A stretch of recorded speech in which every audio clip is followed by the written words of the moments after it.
Hi guys and welcome back to the channel Deepak Yadav Education. Welcome to the Daily Hindu News and Editorial Analysis of 13th of January 2025. तो guys आज है तारीख 13 जनवरी 2025 और है Monday.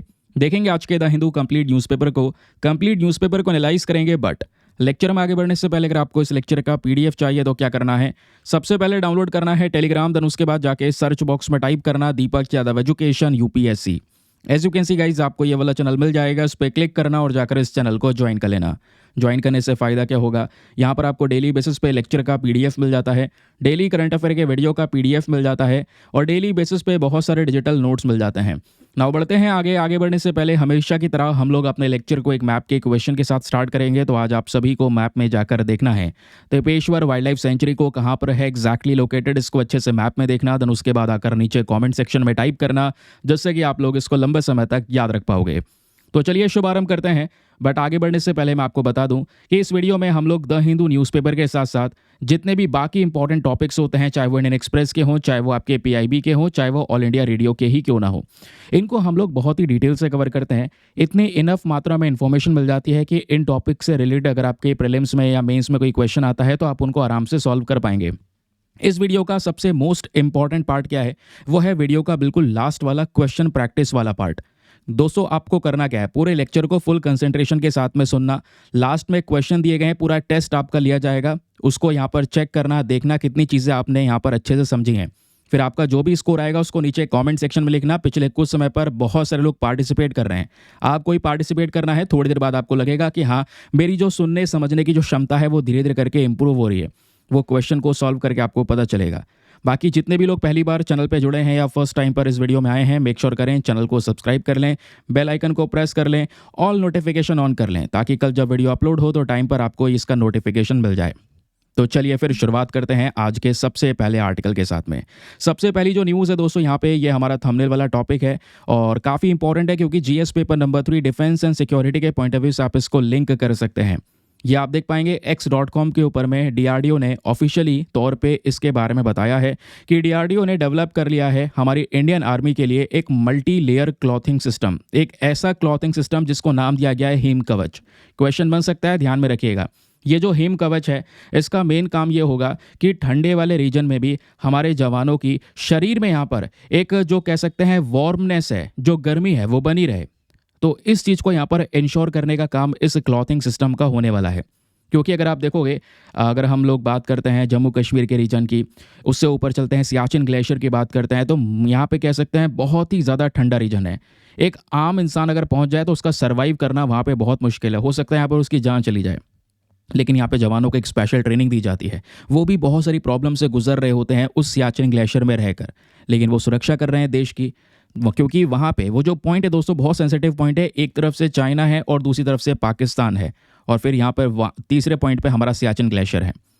तो उस particular reason की एक प्रोटेक्शन करी जाती है, लगभग 24 घंटे वहाँ पे निगरानी रखी जाती है, और वो सब हमारे इंडियन सोल्जर्स कर रहे हैं। तो टेम्परेचर की अगर हम बात करेंगे दोस्तों, वहाँ पे टेम्परेचर जो गर्म से गर्म टेम्परेचर हो सकता है वो 20 डिग्री सेल्सियस तक होता है, लेकिन जो ठंडा से ठंडा लोएस्ट टेम्परेचर अगर आप देखेंगे तो -60 डिग्री सेल्सियस, -60 डिग्री। आप इमेजिन कर पा सकते हैं ये कितना ज़्यादा मैसिव कोल्ड रीजन है। तो इस पर्टिकुलर रीजन में रह पाना स्पेशली किसी आम नागरिक के लिए बहुत मुश्किल है। जैसे मैंने बोला, वो सर्वाइव भी ना कर पाए। तो दोस्तों यहाँ पर इनके लिए इस प्रकार का क्लॉथिंग सिस्टम हमें डेवलप करना था, तो अभी डीआरडीओ ने वो करा है और नाम दिया है हिम कवच। इसमें मल्टी लेयर क्लॉथिंग सिस्टम का यूज़ किया गया है, तो चाहे -60 डिग्री सेल्सियस ही क्यों ना हो जाए, उसमें भी दोस्तों यहाँ पर ये क्लॉथिंग सिस्टम अच्छे से काम करने वाला है और हमारे जवानों को अंदर से गर्म रखेगा, जिससे यहाँ पर उनकी जो एफिशिएंसी लेवल है वो और ज़्यादा यहाँ पर एनहेंस होती हुई नजर आएगी। तो ऐसे यहाँ पर न्यूज़ आर्टिकल देखे होंगे। अब थोड़ा सा चलो इसके बारे में डिटेल जान लेते हैं, क्योंकि एग्जाम के लिए काफ़ी रेलिवेंट होने वाला है। क्वेश्चन बन सकता है किसने यहाँ पर हिम का जो डेवलप किया है, तो डीआरडीओ ने यहाँ पर डेवलप किया है। और जैसे यहाँ पर आपने देखा होगा, आर्टिकल में बोला जा रहा है कि -20 डिग्री सेल्सियस से लेकर -60 डिग्री सेल्सियस तक के टेम्परेचर को हैंडल कर सकता है। तो -60 डिग्री तो फिर भी यहाँ पे बहुत ज़्यादा हो गया। तो ऐसा क्लॉथिंग सिस्टम जो हमने बनाया है, जो -60 डिग्री सेल्सियस को हैंडल कर पाएगा, लेकिन अगर 20 डिग्री सेल्सियस में वही क्लॉथिंग सिस्टम पहन लिया जाए तो उसमें ज़्यादा गर्मी नहीं लगेगी, कि ज़्यादा वार्म नहीं हो जाएगा वो। तो दोस्तों यहाँ पर इसी वजह से इसमें मल्टी लेयर सिस्टम को रखा गया है, जैसे आपने यहाँ पर स्टार्टिंग में पढ़ा भी है कि ये क्या है, मल्टी लेयर क्लॉथिंग सिस्टम। इसमें बहुत सारी लेयर्स हैं और बहुत सारी लेयर्स होने की वजह से आप क्या कर सकते हैं, गर्म यानी थोड़ा सा अगर टेम्परेचर डाउन हो जाता है 20 डिग्री सेल्सियस तक जाता है तब भी यहाँ पर इसका यूज़ कर सकते हैं, ऊपर की लेयर हटा सकते हैं, है ना। और अगर बहुत ज़्यादा ठंड पड़ने लगती है तो ऊपर की लेयर्स ऐड कर सकते हैं, जिसकी वजह से यहाँ पर ज़्यादा ठंडी हो, चाहे टेम्परेचर थोड़ा सा ड्रॉप भी हो जाए, सभी चीज़ को यहाँ पर ये क्लॉथिंग सिस्टम मैनेज कर पाएगा। इस पूरे लेयर के अंदर में सभी चीज़ें इंश्योर की गई हैं कि हर एक फैसिलिटी प्रोवाइड करवाई जाए, बॉडी गर्म रहे, उसके अलावा यहाँ पर साथ ही साथ में सांस लेने में काफ़ी आसानी रहे, कंफर्ट रहे। स्पेशली कंफर्ट को सबसे प्रायोरिटी के ऊपर में रखा गया है। तो हिम कवच एक मॉड्यूलर डिज़ाइन होने वाला है, जहाँ पे जो हमारे सोल्जर्स हैं वो लेयर्स को ऐड भी कर सकते हैं, रिमूव भी कर सकते हैं as per the weather conditions. जिस तरीके का वेदर होगा उसके हिसाब से यहाँ पर वो अपने इस यूनिफॉर्म को अप्लाई कर सकते हैं। फिर बात आता है दोस्तों यहाँ पे कि ये अगर हम डेवलप कर रहे हैं तो अभी जो इतनी भीषण ठंडी पड़ रही है उसको कैसे हैंडल करते होंगे सोल्जर्स। तो दोस्तों यहाँ पर करंट समय पर भी एक यूनिफॉर्म है जिसको हम बोलते हैं ECWCS। ये वाली यूनिफॉर्म करेंटली यहाँ पे हमारे सोल्जर्स पहनते हैं और इसका नाम है extreme cold weather clothing system. इसमें भी 3 लेयर वाली यूनिफॉर्म को डेवलप कर रखा है। इसमें 3 लेयर हैं, जबकि जो अभी बनाई गई है हिम कवच, इसमें मल्टी लेयर्स हैं, बहुत सारी लेयर्स आपको देखने को मिल जाती है। लेकिन जो करेंटली यहाँ पे पहनी जा रही है जिसमें 3 लेयर्स हैं, इसको भी DRDO ने ही डेवलप किया है। DRDO की एक इंस्टीट्यूट है जिसका नाम है डिपास। अगर इसका फुल फॉर्म देखेंगे तो वो है defence institute of physiology and allied science. तो इन्होंने सब जीरो टेम्परेचर्स के लिए यहाँ पर इसको तैयार किया था। लेकिन प्रॉब्लम पता है क्या आ रही है कि ये जो extreme cold weather clothing system है जो करेंटली सोल्जर्स पहनते हैं, ये भी अच्छा इंसुलेशन देता है, वाटर प्रूफिंग है, लेकिन इतना ज़्यादा इफेक्टिव नहीं है सियाचिन वाले हिस्से के हिसाब से, जब ठंडी बहुत ज़्यादा एक्सटेंड हो जाती है। जब एक कोल्ड का जो टेम्परेचर है बिल्कुल अपने लोएस्ट लेवल पर आ जाता है तो कह सकते हैं कि वहाँ पे प्रॉब्लम होनी शुरू हो जाती है। तो इस वजह से हिम कवच के अंदर में थोड़ा सा अपग्रेडेशन कर दिया गया। इसमें और भी मल्टीपल लेयर्स को ऐड कर दिया गया ताकि यहाँ पर जो सोल्जर्स हैं वो कैसा भी क्लाइमेट हो अपनी ड्यूटी को आराम से परफॉर्म कर सकें। उसके अलावा जो ये वेदर है ये उनका यहाँ पे कुछ ना बिगाड़ सके। चलिए फिर उसके बाद हम लोग इतना स्पेशल फोकस कर रहे हैं सियाचिन के ऊपर में, आखिरकार सियाचिन को देखते हुए ही कि ये पर्टिकुलर यूनिफॉर्म को क्यों तैयार किया गया। दोस्तों जब मैं बात करता हूँ सियाचिन ग्लेशियर की तो ये है वो रीजन। ये आप देख पाएंगे जम्मू कश्मीर वाला हिस्सा है, पाकिस्तान ऑक्यूपाइड कश्मीर, ठीक है, भारत का हिस्सा है। ये लाइन ऑफ कंट्रोल है, ये LAC है, अक्साई चीन है ना। अब ये देख पा रहे होंगे दोस्तों, ऊपर इधर पाकिस्तान है, इधर चाइना है और यहीं पर बीच में ये है हमारा सियाचिन ग्लेशियर। ऊपर सक्शकम वैली है, इस सक्शकम वैली को पाकिस्तान ऑलरेडी सौंप चुका है चाइना को, ठीक है। वैसे भारत क्लेम करता है इस हिस्से को, लेकिन ये चाइना को दे चुका है पाकिस्तान। लेकिन हम इस वाले हिस्से की बात कर रहे हैं। इसको लेकर एक ऑलरेडी वॉर हो चुकी है, पाकिस्तान सियाचिन ग्लेशियर को कब्जाने की कोशिश कर चुका है, जिसमें यहाँ पे कह सकते हैं हमने उसको हरा दिया है पहले भी, अभी बताएंगे उसके बारे में भी। ऑपरेशन मेघदूत का नाम आपने सुना होगा, है ना। तो इस पर्टिकुलर रेंज में ठंड बहुत है। इसी एरिया को, क्योंकि मैंने बोला सेंसिटिव पॉइंट है, दोनों तरफ बॉर्डर्स हैं और दोनों के साथ में ही रिलेशंस हमारे अच्छे नहीं हैं और दोनों के साथ में बॉर्डर पर यहीं पर डिस्प्यूट है। इस वजह से 24 घंटे यहाँ पे निगरानी रखनी पड़ती है, समझ गए। फिर बताया जाता है कि यहाँ पे इतनी ठंडी पड़ती है कि एवरेज पर्सन, आप में कोई व्यक्ति जाए जो यहाँ पर इतनी ठंड ना भी झेल पाए, तो अगर वो जाता है ना तो उसके लिए यहाँ पे जानलेवा हो सकता है, ऐसा वेदर है। हमारे सोल्जर्स को तो एक स्पेशल ट्रेनिंग दी जाती है उन एरियाज़ में भेजने से पहले, लेकिन कितनी भी स्पेशल ट्रेनिंग देख लो, ऐसा वेदर होने की वजह से उनको फिर भी बहुत सारे हेल्थ इश्यूज़ होने लगते हैं समय के साथ। मैं बताऊँगा भी आगे। दोस्तों यहीं पर आपको मैं एक और चीज़ बताना चाहता हूँ मलखान सिंह जी के बारे में। ये जो यहाँ पर आपको दिख रहे हैं सोल्जर मलखान सिंह, आप सुनना कि आखिरकार सियाचिन ग्लेशियर में वाकई में कितनी ठंड पड़ती है। इस वाले इंसिडेंट से आपको पता चलेगा। होता क्या है, जो इंडियन आर्मी सोल्जर है मलखान सिंह, लगभग कह सकते हैं कुछ समय पहले, ये तारीख है 7 फरवरी 1968 की, 7 फरवरी 1968 की। तो इनका प्लेन वहाँ से गुजर रहा था, इनका प्लेन वहाँ पे क्रैश कर गया। अब क्रैश करने के बाद में इनका पता नहीं चला और वहाँ पे ठंडी इतनी थी, ठंडी इतनी होने के बावजूद भी आप कह सकते हैं जो बॉडी है ना वो उनकी ऐसी की ऐसी बची रही, जो स्पेशली डेड बॉडी थी। और जो ये डेड बॉडी थी दोस्तों, यहाँ पे आप इमेजिन करो 50 साल बाद, कितने बाद, 5 डिकेड्स, या फिर कह सकते हैं 50 के 56 साल बाद वो बॉडी एज इट इज़ वापस से वहाँ पर मिली है, ठीक है। ये बॉडी वापस से मिली थी। तो आप इमेजिन कर सकते हैं कितनी ठंड है कि एक बॉडी, मतलब एक कह सकते हैं डेड इंसान भी हो अगर वहाँ पे है और वो डेड बॉडी है, तो इतने साल तक यहाँ पर वो एज इट इज़ रह सकती है। इतना ठंडा रीजन आपको देखने को मिलेगा। लेकिन यही सियाचिन ग्लेशियर डेडली भी है, जानलेवा भी है। जानलेवा होने के पीछे के 3 रीज़न हैं। सबसे पहले इतनी भीषण ठंड, ये सबको पता चल गया, और भीषण ठंड में कई बार दोस्तों यहाँ पर कह सकते हैं बर्फीला तूफान, ये डेंजर बन जाता है, ये जानलेवा बन जाता है वहाँ पे प्रेजेंट लोगों के लिए। प्रेजेंट कोई लोग हैं नहीं, इंडियन सोल्जर्स ही वहाँ पे प्रेजेंट है, उनको ही यहाँ पर ये सब झेलना पड़ता है देश की सुरक्षा करते हुए। फिर बात आती है यहाँ पर हाई ऑल्टीट्यूड के बारे में। तो सियाचिन ग्लेशियर अगर आप देखोगे तो काराकोरम रेंज का हिस्सा है। अब दोस्तों यहाँ पे रेंजेस के बारे में आपने पढ़ा होगा, ये आप लोग यहाँ पे पर्टिकुलर मैप देख पाएंगे। ये है यहाँ पे हमारी काराकोरम रेंज, है ना। नीचे जो ये ग्रीन वाला एरिया है ये आपका वेस्टर्न हिमालय हो गया, नीचे ब्लू वाला एरिया आपका सेंट्रल हिमालय हो गया, इधर ब्राउन वाला एरिया आपका ईस्टर्न हिमालयाज हो गया। लेकिन ये जो ऊपर है ये आपकी काराकोरम रेंज है, यहीं पर सियाचिन ग्लेशियर भी है, ठीक है। तो सियाचिन ग्लेशियर काराकोरम रेंज का हिस्सा है। तो हम इसमें मतलब यूनिक बात क्या है? यूनिक बात यहाँ पर यह है कि इसकी ऊंचाई बहुत है, क्योंकि दोस्तों ये वाली रेंज की जो पहाड़ियाँ एक साथ, ये बताया जाता है कि हमारे समुद्र के स्तर से लगभग 20,000 से लेकर 23,000 फीट ऊंचाई पर यहाँ पर ये जगह प्रेजेंट है। इस हाइट पर, इस मैसिव हाइट के लेवल पर सरवाइव कर पाना ऑब्वियस सी बात है एक आम नागरिक के लिए बहुत ही ज़्यादा चैलेंजिंग हो सकता है अगर आपके पास में प्रॉपर इक्विपमेंट्स नहीं प्रेजेंट है। तो मतलब आप समझो कैसे ही वहाँ पे क्या खाया जाता होगा, कैसे रहा जाता होगा, कि अभी नॉर्मल ठंड पड़ती है तो हम उसको ही यहाँ पर कह सकते हैं कि झेल नहीं पाते, तो वो तो फिर भी एक मैसिव ठंड है। फिर बात आती है यहाँ पर लैक ऑफ ऑक्सीजन, क्योंकि ऊंचाई बहुत ज़्यादा है तो इतने ऊंचाई पर जाने के बाद में ऑक्सीजन लेवल यहाँ पे बहुत ज़्यादा कम हो जाता है। और ऑक्सीजन लेवल कम होने के साथ साथ दोस्तों यहाँ पे कह सकते हैं जो ऑक्सीजन का लेवल अगर आपके ब्लड में कम है तो बॉडी में सही मात्रा में प्रॉपर तरीके से सब जगह पर ऑक्सीजन नहीं पहुँच पाएगा, जिससे यहाँ पर एक इंसान के लिए ये कंडीशन जानलेवा भी हो सकती है। यह है कंडीशन सियाचिन ग्लेशियर की। तो सियाचिन ग्लेशियर में दोस्तों एक और बहुत बड़ा चैलेंज है, जैसे मैंने आपको बताया बॉर्डर का इशू, एक तरफ चाइना दूसरी तरफ पाकिस्तान। इतिहास में ये चीज़ हम झेल चुके हैं, इस वजह से यहाँ पे हमें ये मॉनिटरिंग करनी पड़ती है, क्योंकि हमने ये देखा ठंड के समय पर वहाँ पे सोल्जर्स नीचे आ जाया करते थे, है ना, इतनी ऊंचाई से, क्योंकि ठंड बहुत पड़ती थी यार। लेकिन अब क्या हुआ, एक समय पर लगभग 1984 में क्या होता है, पाकिस्तान ने यही मौका ढूंढा कि हाँ ठंड में सोल्जर्स नीचे चले जाते हैं तो हम चलते हैं सियाचिन ग्लेशियर पर और सियाचिन ग्लेशियर को कब्जा लेते हैं। तो 1984 में पाकिस्तान ने यही किया, लेकिन उसके बदले में फिर इंडिया ने लॉन्च किया अपना ऑपरेशन मेघदूत। और ऑपरेशन मेघदूत के तहत यहाँ पर पाकिस्तान को हराकर, और ये दुनिया की जो हाईएस्ट और कोल्डेस्ट बैटलफील्ड है, इसमें यहाँ पर एक जीत हासिल की और सियाचिन ग्लेशियर को वापस से लिया। तब से यहाँ पे दोस्तों इस तरीके का जो प्रोटेक्शन है या सिक्योरिटी है वो हम लोग यहाँ पर मेंटेन करके रखते हैं। लेकिन सियाचिन ग्लेशियर में, क्योंकि मैंने बताया आपको एक मैसिव ग्लेशियर है, बताया जाता है पृथ्वी पे एक लार्जेस्ट ग्लेशियर है अगर हम पोलर रीजन से हटकर आए तो।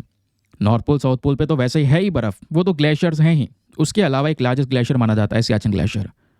और यहाँ पे बॉर्डर लंबी है, तो सोल्जर्स अगर रहते हैं तो उनके वीडियोस वगैरह आपने देखे होंगे सोशल मीडिया प्लेटफॉर्म पर, तो उन वीडियोस में आपको दिखाया जाता है कैसे इग्लू बनाए गए हैं, बर्फ़ के घर बनाए गए हैं, उन्हीं में यहाँ पर वो रहते हैं, है ना। उसके अलावा कैसे कैसी कंडीशंस फेस करनी पड़ती है, खाने पीने की चीज़ें कैसे जम जाती हैं, उसके अलावा कॉमन हेल्थ इश्यूज़ होने लगते हैं। इंसान जब ज़्यादा ऊंचाई पर रहता है तो हाई ऑल्टीट्यूड वाले सिकनेस से डेवलप हो जाते हैं, वेट लॉस होने लगता है, भूख मरने लगती है, नींद आनी बंद हो जाती है, मेमोरी लॉस होनी शुरू हो जाता है, क्योंकि ऑक्सीजन भी पर्याप्त मात्रा में नहीं मिल पा रहा है। ये कुछ चैलेंजेस आपको देखने को मिलेंगे। आई होप आपको यहाँ पर ये क्लैरिटी मिल चुकी होगी इस पर्टिकुलर कंडीशन की। साथ ही साथ में मैंने हर एक डिटेल आपको प्रोवाइड करवाई है हिम कवच के बारे में, साथ ही साथ में सियाचिन ग्लेशियर के बारे में। चलिए आगे आते हैं, लेकिन आगे बढ़ने से पहले दोस्तों एक इंपॉर्टेंट इन्फॉर्मेशन, अगर आप लोग हमारे पेड ग्रुप्स को ज्वाइन करना चाहते हैं तो आपके पास में बढ़िया मौका है इसको ज्वाइन करने के लिए। यहाँ पर आपको डेली बेसिस पे करंट नोट्स के पीडीएफ वगैरह प्रोवाइड करवाए जाते हैं। फॉर एग्जांपल जैसे आप लोगों ने देखा यहाँ पर ये सभी डिटेल्स, ये पीडीएफ आपके सामने प्रेजेंट है। इसी पीडीएफ को दिया जाता है, हिंदी और इंग्लिश दोनों भाषाओं में होते हैं और बहुत ही अच्छे से मैनेज किया गया है। हर एक फोटो के साथ में पीडीएफ्स ऑर्गेनाइज हैं, तो आपको चीज़ों को समझने में बहुत ही ज़्यादा आसानी होती है। और इस ग्रुप में डेट वाइज रोज़ाना दोस्तों यहाँ पर ये पीडीएफ्स अपलोड होते हैं, तो किसी भी तारीख का पीडीएफ उठाओ, डाउनलोड करो, पढ़ो, डिलीट करो, अनलिमिटेड ऑप्शंस आपके पास में अवेलेबल हैं और कोई स्टोरेज का इशू नहीं आएगा। उसके अलावा दोस्तों जैसे मैंने बोला हिंदी इंग्लिश दोनों पीडीएफ हैं, तो दोनों ही मीडियम के एस्पिरेंट्स को बहुत ज़्यादा हेल्प मिलने वाली है। सबसे अच्छी चीज़ यहाँ पर यह है कि अगर आप इस ग्रुप को आज भी ज्वाइन करोगे तो ऐसा नहीं है कि केवल आज से कंटेंट आपको मिलेगा, पुराने पीडीएफ्स भी सभी अवेलेबल हैं, तो आपका अमाउंट तुरंत रिकवर हो जाने वाला है। और ग्रुप को ज्वाइन करने का जो अमाउंट है, फी पेमेंट है, वो भी बहुत ही मिनिमम है, just 499 for the one time investment. जब तक आपका सिलेक्शन ना हो जाए तब तक आप 499 में ग्रुप को ज्वाइन करके रख सकते हैं।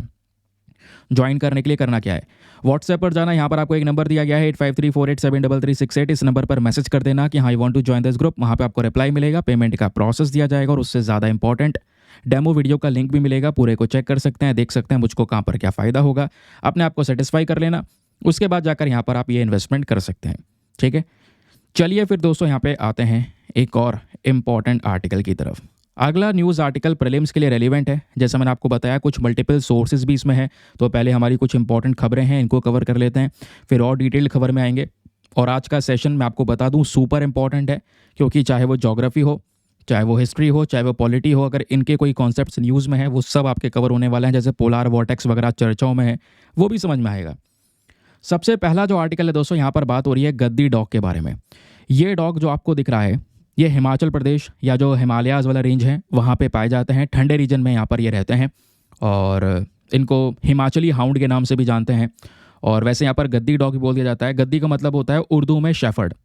होता यह है कि उस पहाड़ी रीजन में क्या होता है कि जो शेफर्ड हैं, जो यहाँ पर स्पेशली अगर हम बोले चारवाहे, जो अपने भीड़ों वगैरह को चरवाते हैं, तो वो अपनी भीड़ों की सुरक्षा के लिए इन डॉग्स को पालते थे और ये डॉग्स उनको प्रोटेक्शन भी प्रोवाइड करवाते थे।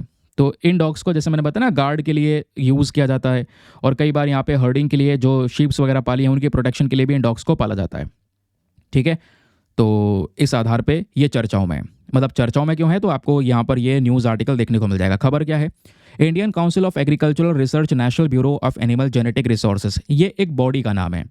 इन्होंने अब की बार ये जो गद्दी डॉग है इसको यहाँ पर एक रजिस्टर्ड इंडिजीनियस डॉग ब्रीड का टैग दे दिया है।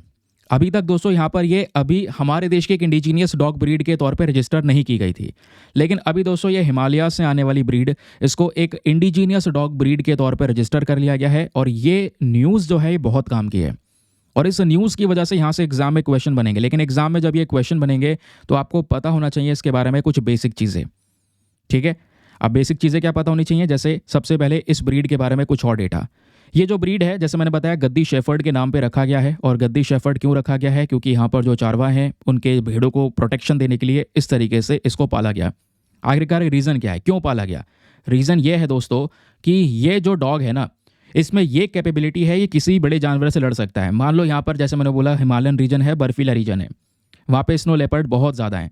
तो स्नो लेपर्ड अगर आ जाए तो उसको भी यहाँ पर ये टक्कर दे सकता है, उससे भी यहाँ पर भेड़ों को बचा सकता है। समझ रहे हैं? तो इस वजह से स्नो लेपर्ड से भी यहाँ पर ये टक्कर दे सके, उससे भी लड़ सके, इस वजह से इसको कई बार इंडियन पैंथर हाउंड या फिर इंडियन लेपर्ड हाउंड के नाम से भी हम इसको जानते हैं। ये जो ब्रीड है, आपसे क्वेश्चन बन जाए कहाँ पे पाई जाती है, तो ज़्यादातर हिमालयन रीजन में ये देखने को मिलती है। और मैं आपको बता दूं कि ऐसे जो ब्रीड्स हैं इनको बहुत इंपॉर्टेंट स्टेटस दिया जाता है और ये 4th इंडिजीनियस कैनिन होने वाला है, यानी कि ये 4th ऐसा इंडिजीनियस डॉग होने वाला है। इससे पहले 3 और ब्रीड्स हैं जिनको एक ऐसा स्पेशल टैग दिया गया है। वो 3 ब्रीड्स कौन कौन सी हैं? तमिलनाडु से आने वाली 2 ब्रीड हैं, एक है राजापलयम और दूसरी है यहाँ पर चिप्पीपराई। तो चिप्पीपराई यहाँ पर यह है, राजापलयम यह है। ये दोनों ब्रीड्स दोस्तों यहाँ पर कह सकते हैं बहुत ही स्ट्रॉन्ग है, इनके पैर बहुत ज़्यादा स्ट्रॉन्ग होते हैं, लंबी छलांग के लिए जाने जाते हैं। तो इनको भी इस प्रकार का टैग मिला है, जो कि कई बार डिफेंस के पर्सपेक्टिव से यूज़ किए जाते हैं ये डॉग्स। कर्नाटका का Mudhol hound, very very important, Mudhol hound की चर्चाएं अक्सर होती हैं। ठीक है, ये भी यहाँ पर बड़ी बड़ी छलांग लगाने के लिए जाना जाता है। पहले कुछ आर्टिकल आए थे पीएम मोदी की प्रोटेक्शन करने के लिए भी यहाँ पर मुधोल हाउंड का यूज़ किया जाता है, मतलब यूज़ किया जाएगा, ऐसे न्यूज़ आर्टिकल पब्लिश हुए थे। इतिहास देखोगे दोस्तों तो छत्रपति शिवाजी महाराज जी भी यहाँ पर इन डॉग्स का यहाँ पे यूज़ कर चुके हैं। तो मुधोल हाउंड इंपॉर्टेंट ब्रीड है। तो ऐसी स्पेशल ब्रीड्स हैं, तो ये 3 ब्रीड्स ऑलरेडी ऐसी जिनको यहाँ पर इस प्रकार का स्टेटस मिला। नाउ अब चौथी ब्रीड यहाँ पर ये आ चुकी है गद्दी डॉग, तो इसके बारे में भी ध्यान में रखिएगा। अपीयरेंस की बात करेंगे गद्दी डॉग की, तो अपीयरेंस आप देख ही चुके हैं, ब्लैक कलर का ये डॉग है और वाइट कलर के इस तरीके से ये पैचेस हैं, थोड़ा सा ब्राउन कलर का यहाँ पर पैचेस इसके फेस पर आपको नजर आएगा। वही चीज़ें इसमें अपीयरेंस के तौर पर एक्सप्लेन की गई हैं। ठीक है, फिर उसके बाद में ऐसे ही वाइट कलर के मार्किंग्स इसके पैर पे हैं, पूंछ के ऊपर हैं, मुंह पे हैं। उसके अलावा जैसे आप देखोगे साइज़ में काफ़ी ज़्यादा मैसिव होते हैं और इनकी जो गर्दन होती है इस तरीके से आर्क बनी हुई होती है इनकी गर्दन में। ठीक है, पीछे की साइड में आर्क होती है, जो कई बार प्रेडेटर से यानी दूसरे और बड़े जानवर से इनको बचाने की कोशिश करता है, क्योंकि आर्क हल्की सी गर्दन नीचे की साइड में होती है। ये जो डॉग्स हैं दोस्तों, इनका जो बिल्ड स्ट्रक्चर है जैसे मैंने आपको बताया, थोड़े लंबे चौड़े मजबूत, एक मस्कुलर बॉडी होती है, तेज़ दौड़ने के लिए जानते हैं और लड़ाई फाइटिंग के लिए यहाँ पर जानते हैं दूसरे एनिमल के साथ में। तो ये भी यहाँ पर इसकी एक खास बात है। ठीक है। और ये जो ब्रीड है इसकी प्योरिटी ब्रीड यहाँ पर आपको हिमालयन रीजन में ही देखने को मिलेगी, और हिमालयन रीजन में कई बार डिमांड्स भी इसकी ज़्यादा होती हैं। जब मैं बात करता हूँ हिमालयन रीजन की, तो दोस्तों ये हमारा पूरा का पूरा हिमालयन माउंटेन का रेंज है, और हम स्पेशली इस वाले प्लेस की बात कर रहे हैं। ठीक है, आई होप आपको इसको लेकर एक बढ़िया से क्लैरिटी मिल चुकी है। चलिए आगे आते हैं अगले न्यूज़ आर्टिकल पर। अगला न्यूज़ आर्टिकल भी बहुत ही ज़्यादा काम का है। न्यूज़ आपके सामने है, ये आर्टिकल द हिंदू का ही है, आप चाहें तो सर्च कर लीजिएगा। ठीक है, मैं आर्टिकल मतलब कुछ कुछ यूज़ करूंगा क्योंकि कुछ सोर्सेज मैं लगा पाया हूँ, कुछ सोर्सेज नहीं लगा पाया हूँ क्योंकि कंटेंट ज़्यादा हो गया था। अब यार इंपॉर्टेंट कंटेंट तो छोड़ नहीं सकते ना, सोर्सेज मैं आपको बता भी दूंगा। जैसे ऊपर वाला सोर्सेज ये आपके डाउन टू अर्थ का है, आप चेक करोगे आपको मिल जाएगा। ठीक है, उसी तरीके से यहाँ पर ये सोर्स आपके द हिंदू का है, तो आप परेशान मत होइए। काफ़ी सारे लोगों का कहना यह था कि सर कल आपने रिवीजन वीडियो अपलोड किया, क्योंकि कल संडे था, तो कल मैंने 1 जनवरी से लेकर 11 जनवरी तक के जो आर्टिकल्स है उनका रिवीजन करवाया है, पार्ट 1 वाला वीडियो अपलोड किया है। तो काफ़ी लोगों का कहना था सर संडे के आर्टिकल छूट गए हैं। टेंशन मत लीजिए, संडे के आर्टिकल मैंने यहाँ कवर कर दिए हैं। ठीक है, तो परेशान मत होइए कि हाँ ये छूट गया वो छूट गया, नहीं छूटेगा। आप जब लास्ट में किसी और दूसरे यहाँ पे क्वेश्चन प्रैक्टिस वगैरह लगाएंगे, क्वेश्चन सॉल्व करेंगे, तो आपको पता चलेगा कि हाँ बहुत कुछ पढ़ा हुआ है हमने वीडियोज़ में। ठीक है, इस वजह से मैंने दूसरी चीज़ें भी इंक्लूड की हैं कि कुछ काम का भी छूटे ना आपका।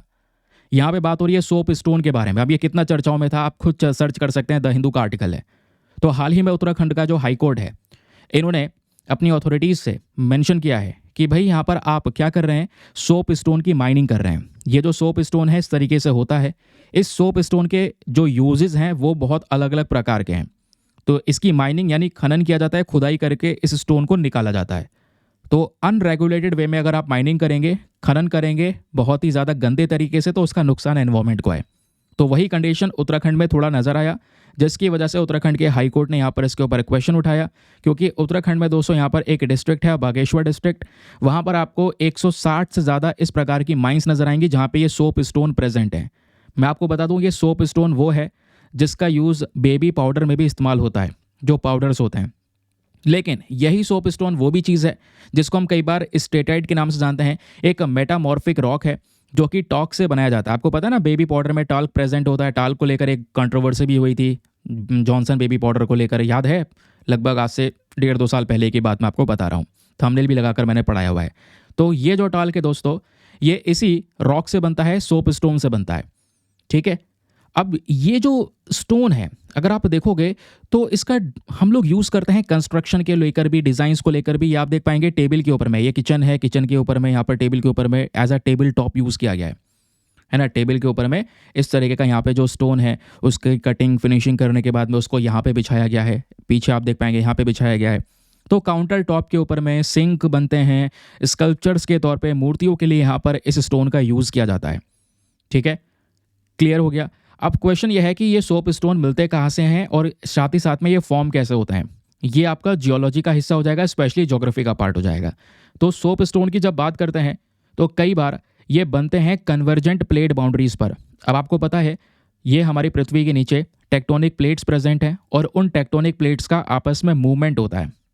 फिर यहाँ पर जो मूवमेंट होता है, एक होता है कॉन्वर्जेंट मूवमेंट। कॉन्वर्जेंट मूवमेंट क्या होता है, जब दो प्लेट्स आपस में एक दूसरे के पास आ रही हों और टकरा भी जाती हैं, फिर एक प्लेट दूसरे के नीचे भी चली जाती है। जैसे आप यहाँ पर ये देख पाएंगे, ये वाली प्लेट जो ओशनिक प्लेट है वो यहाँ पर नीचे चली गई, कॉन्टिनेंटल प्लेट यहाँ पर यह है। ठीक है, इस तरीके से यहाँ पर दोस्तों आप देख पाओगे, समझ रहे हैं ना। और यहीं पर फिर ये जो चीज़ प्रेजेंट है जिसका नाम है सर्पेंटाइन्स। ठीक है, फिर यहाँ पर आप देख पाएंगे पायरोक्सेनाइट है और यहीं पर आपको क्लोराइड कार्बोनेट है, क्लोराइड कार्बोनेट एनरिचमेंट मेटल देखने को मिलेगा। लेकिन हम बात कर रहे हैं इस वाली चीज़ की। ठीक है, हम किसकी बात कर रहे हैं, सर्पेंटाइनाइट्स की बात कर रहे हैं, ड्यूनाइट्स की बात कर रहे हैं, पेरिडोटाइट्स की बात कर रहे हैं। ये सब चीज़ें क्या हैं, ये ना इसी एनवायरमेंट में यहाँ पे प्रेजेंट होता है। मैग्मा से कांटेक्ट रहता है इनका, जिसके बाद यहाँ पर क्या होता है, क्योंकि मैग्मा है, मैग्मा की वजह से यहाँ का जो नीचे का कह सकते हैं सिचुएशन है, टेम्परेचर है, उसके बदलाव की वजह से क्या होता है, यही चीज़ें सोप स्टोन में फॉर्म होती हैं। ये इसी से यहाँ पर सोप स्टोन बनता है। अगर आप स्मॉलर स्केल पर देखेंगे तो सोप स्टोन कह सकते हैं कि ये अलग अलग प्रकार के और भी स्टोन्स बनते हैं। लेकिन ये बनते कैसे हैं, क्योंकि जो यहाँ पे नीचे गर्मी प्रेजेंट है, जो हॉटनेस प्रेजेंट है, जो यहाँ का टेम्परेचर है, वो यहाँ पर चीज़ों को थोड़ा सा बदल देता है। और क्योंकि यहाँ पर मैग्मा के कॉन्टैक्ट की वजह से, मैग्मा की वजह से यहाँ पर चेंज आया है, तो इसी प्रोसेस को हम यहाँ पर मेटासोमेटिज्म के नाम से भी यहाँ पर जानते हैं। ठीक है, तो ध्यान में रखिएगा, इसी तरीके से सोप स्टोन का फॉर्म होता है। अब ये प्रेजेंट है तो यहाँ से खोद कर निकाला जाता है, जिसको बोलते हैं माइनिंग करना। समझ रहे हैं। अब इसकी प्रॉपर्टी क्या होती है, काफ़ी सॉफ्ट होता है, डेंस होता है, और क्योंकि वैसे ही तप कर बना है तो हीट रेजिस्टेंट होता है, गर्मी का कोई इतना ज़्यादा फर्क पड़ता नहीं है। मेजर प्रोड्यूसिंग कंट्रीज़ की बात करेंगे तो आज दुनिया में काफ़ी सारे देश हैं जो इस सोप स्टोन का प्रोडक्शन करते हैं। तो उसमें चाइना नंबर 1 पर है, देन इंडिया है, देन ब्राज़ील है, देन यूएसए है, एंड देन फिनलैंड है। तो ये 5 कंट्रीज़ के नाम ध्यान रखिएगा इसी पर्टिकुलर सीक्वेंस में, जो कि इंपॉर्टेंट है। अब अगर आपसे इंटरनेशनल लेवल पर पूछा जाएगा कि कौन कौन सी कंट्रीज़ में सोप स्टोन यहाँ पे पाए जाते हैं, तो ऐसा लिखना है। लेकिन अगर जब बस आपसे पूछा जाएगा रिजर्व्स के बारे में कि बताइए भारत के अंदर स्पेशली वहाँ पे वो कौन कौन से राज्य हैं जहाँ पे सबसे ज़्यादा ये सोप स्टोन प्रेजेंट है, तो दोस्तों इंडिया में आपको देखने को मिल जाता है हमारा राजस्थान के पास में 57% सोप स्टोन प्रेजेंट है। फिर दूसरा है दोस्तों उत्तराखंड, जिसके पास में 25% के आसपास सोप स्टोन प्रेजेंट है। इनके भंडार यहाँ पे प्रेजेंट है। ये रिपोर्ट किसने लाई है? ये रिपोर्ट हमारे पास में इंडियन ब्यूरो ऑफ माइंस की साइट से आई है, जिसके माध्यम से हम लोग यहाँ पर ये डिस्कस कर रहे हैं। तो ये बिल्कुल एक मेजर फैक्ट है। अब जैसे मैंने आपको बताया सोप स्टोन के यूजेस बहुत सारे हैं, कई बार टेबल टॉप के ऊपर में या वेरियस और तरीके से यूज़ किया जा सकता है। लेकिन यहाँ पे जो सोप स्टोन है इसको हम पाउडर के फॉर्म में भी इस्तेमाल करते हैं। ये जो स्टोन मिला है इसको क्रश कर दो और उसके बाद में कॉर्न स्टार्च के साथ में मिला दो और बेबी पाउडर में फिर इसका यूज़ होने लगता है। ठीक है, क्योंकि ये सोप स्टोन यहाँ पे जाना जाता है as a thickening agent, lubricant के तौर पे भी, और साथ ही साथ में हम इसको सेरेमिक्स के अंदर में या पेंट के अंदर में या रूफिंग करने के लिए कोई मटेरियल होता है उन सभी जगह पे यूज़ कर सकते हैं। इवन कह सकते हैं कॉस्मेटिक्स जो प्रोडक्ट्स होते हैं उसमें भी यहाँ पर इसका यूज़ होता है, क्योंकि इसी से बनता है टॉल्क, और टॉल्क का यूज़ हो सकता है फार्मास्यूटिकल प्रोडक्ट्स के अंदर में, दूसरे इंडस्ट्रीज़ में, कॉस्मेटिक्स में। आई होप आपको यहाँ पर इसके बारे में क्लैरिटी मिल चुकी है, क्योंकि ये जो स्टेटमेंट है वो मैं पहले ही बता चुका हूँ। क्योंकि ये जो सोप स्टोन है इसको स्टेटाइट बोलते हैं, एक मेटामॉर्फिक रॉक है जो कि टॉल्क से बनी हुई है। ठीक है, एक नेचुरली अकरिंग मिनरल आपको यह देखने को मिल जाता है। ठीक है, आई होप आपको ये क्लैरिटी मिल चुकी है। क्वेश्चंस बने तो सॉल्व आराम से हो सकते हैं। अगला न्यूज़ आर्टिकल ये द हिंदू में ही प्रेजेंट है, लेकिन आज से 2 दिन पहले पब्लिश हुआ था। हमने डिस्कस नहीं किया था, लेकिन डिस्कस करना इज़ वेरी इंपॉर्टेंट। ये topic GS paper number 3 defence and security के पॉइंट ऑफ व्यू से इंपॉर्टेंट है। बात हो रही है सोनो बेओस के बारे में। अब ये सोनो बेओस होता क्या है इसको जानना ज़रूरी है, लेकिन इसको जानने से पहले ये भी जानना ज़रूरी है आखिरकार क्यों हम डिस्कस कर रहे हैं, हमारे पास में न्यूज़ क्या है, खबर क्या है। खबर यह है कि भारत और अमेरिका दोनों ने मिलकर यहाँ पर अनाउंस किया है कि साथ में मिलकर ये क्या बनाएंगे, इसी सोनो बेओस को प्रोड्यूस करेंगे।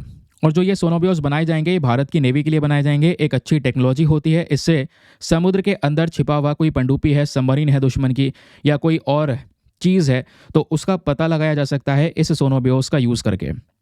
तो स्पेशली जो दुश्मन की पनडुब्बी होती है, सबमरीन होती है, इसका पता लगाने के लिए यहाँ पर सोनो बेओस का यूज़ होता है। और इस सोनो बेओस टेक्नोलॉजी को इस्तेमाल करने के लिए आपको ऊपर हेलीकॉप्टर चाहिए होगा, उसी से यहाँ पर आप सोनो बेओस का यूज़ करेंगे।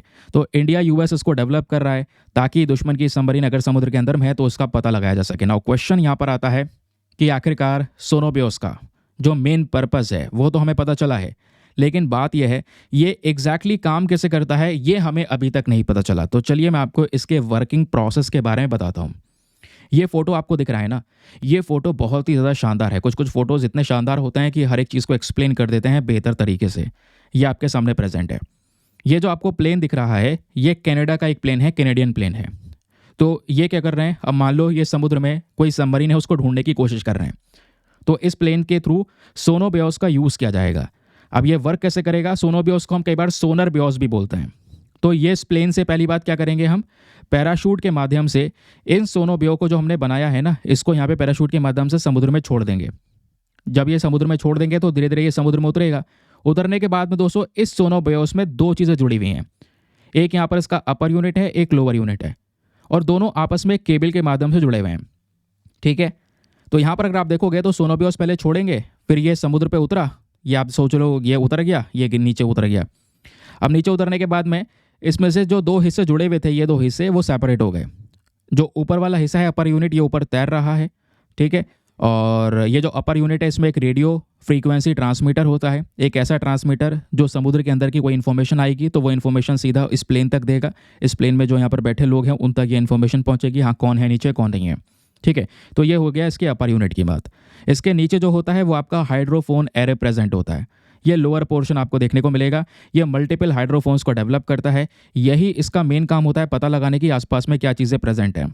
तो ये पता लगाएगा कोई भी सिग्नल यहाँ पर डिटेक्ट अगर होते हैं तो वो सिग्नल ये अपर यूनिट को भेजेगा, और ये अपर यूनिट में क्योंकि फ्रीक्वेंसी रेडियो ट्रांसमीटर है तो इससे इन्फॉर्मेशन जाएगी ऊपर प्लेन तक। ठीक है, तो ये दोस्तों यहाँ पर सोनोबियोस का काम होता है। और इसी तरीके से यहाँ पर वो क्या कर सकता है, समुद्र के अंदर में कोई पनडुब्बी है या कोई और दूसरी चीज़ है उसको डिटेक्ट कर सकता है।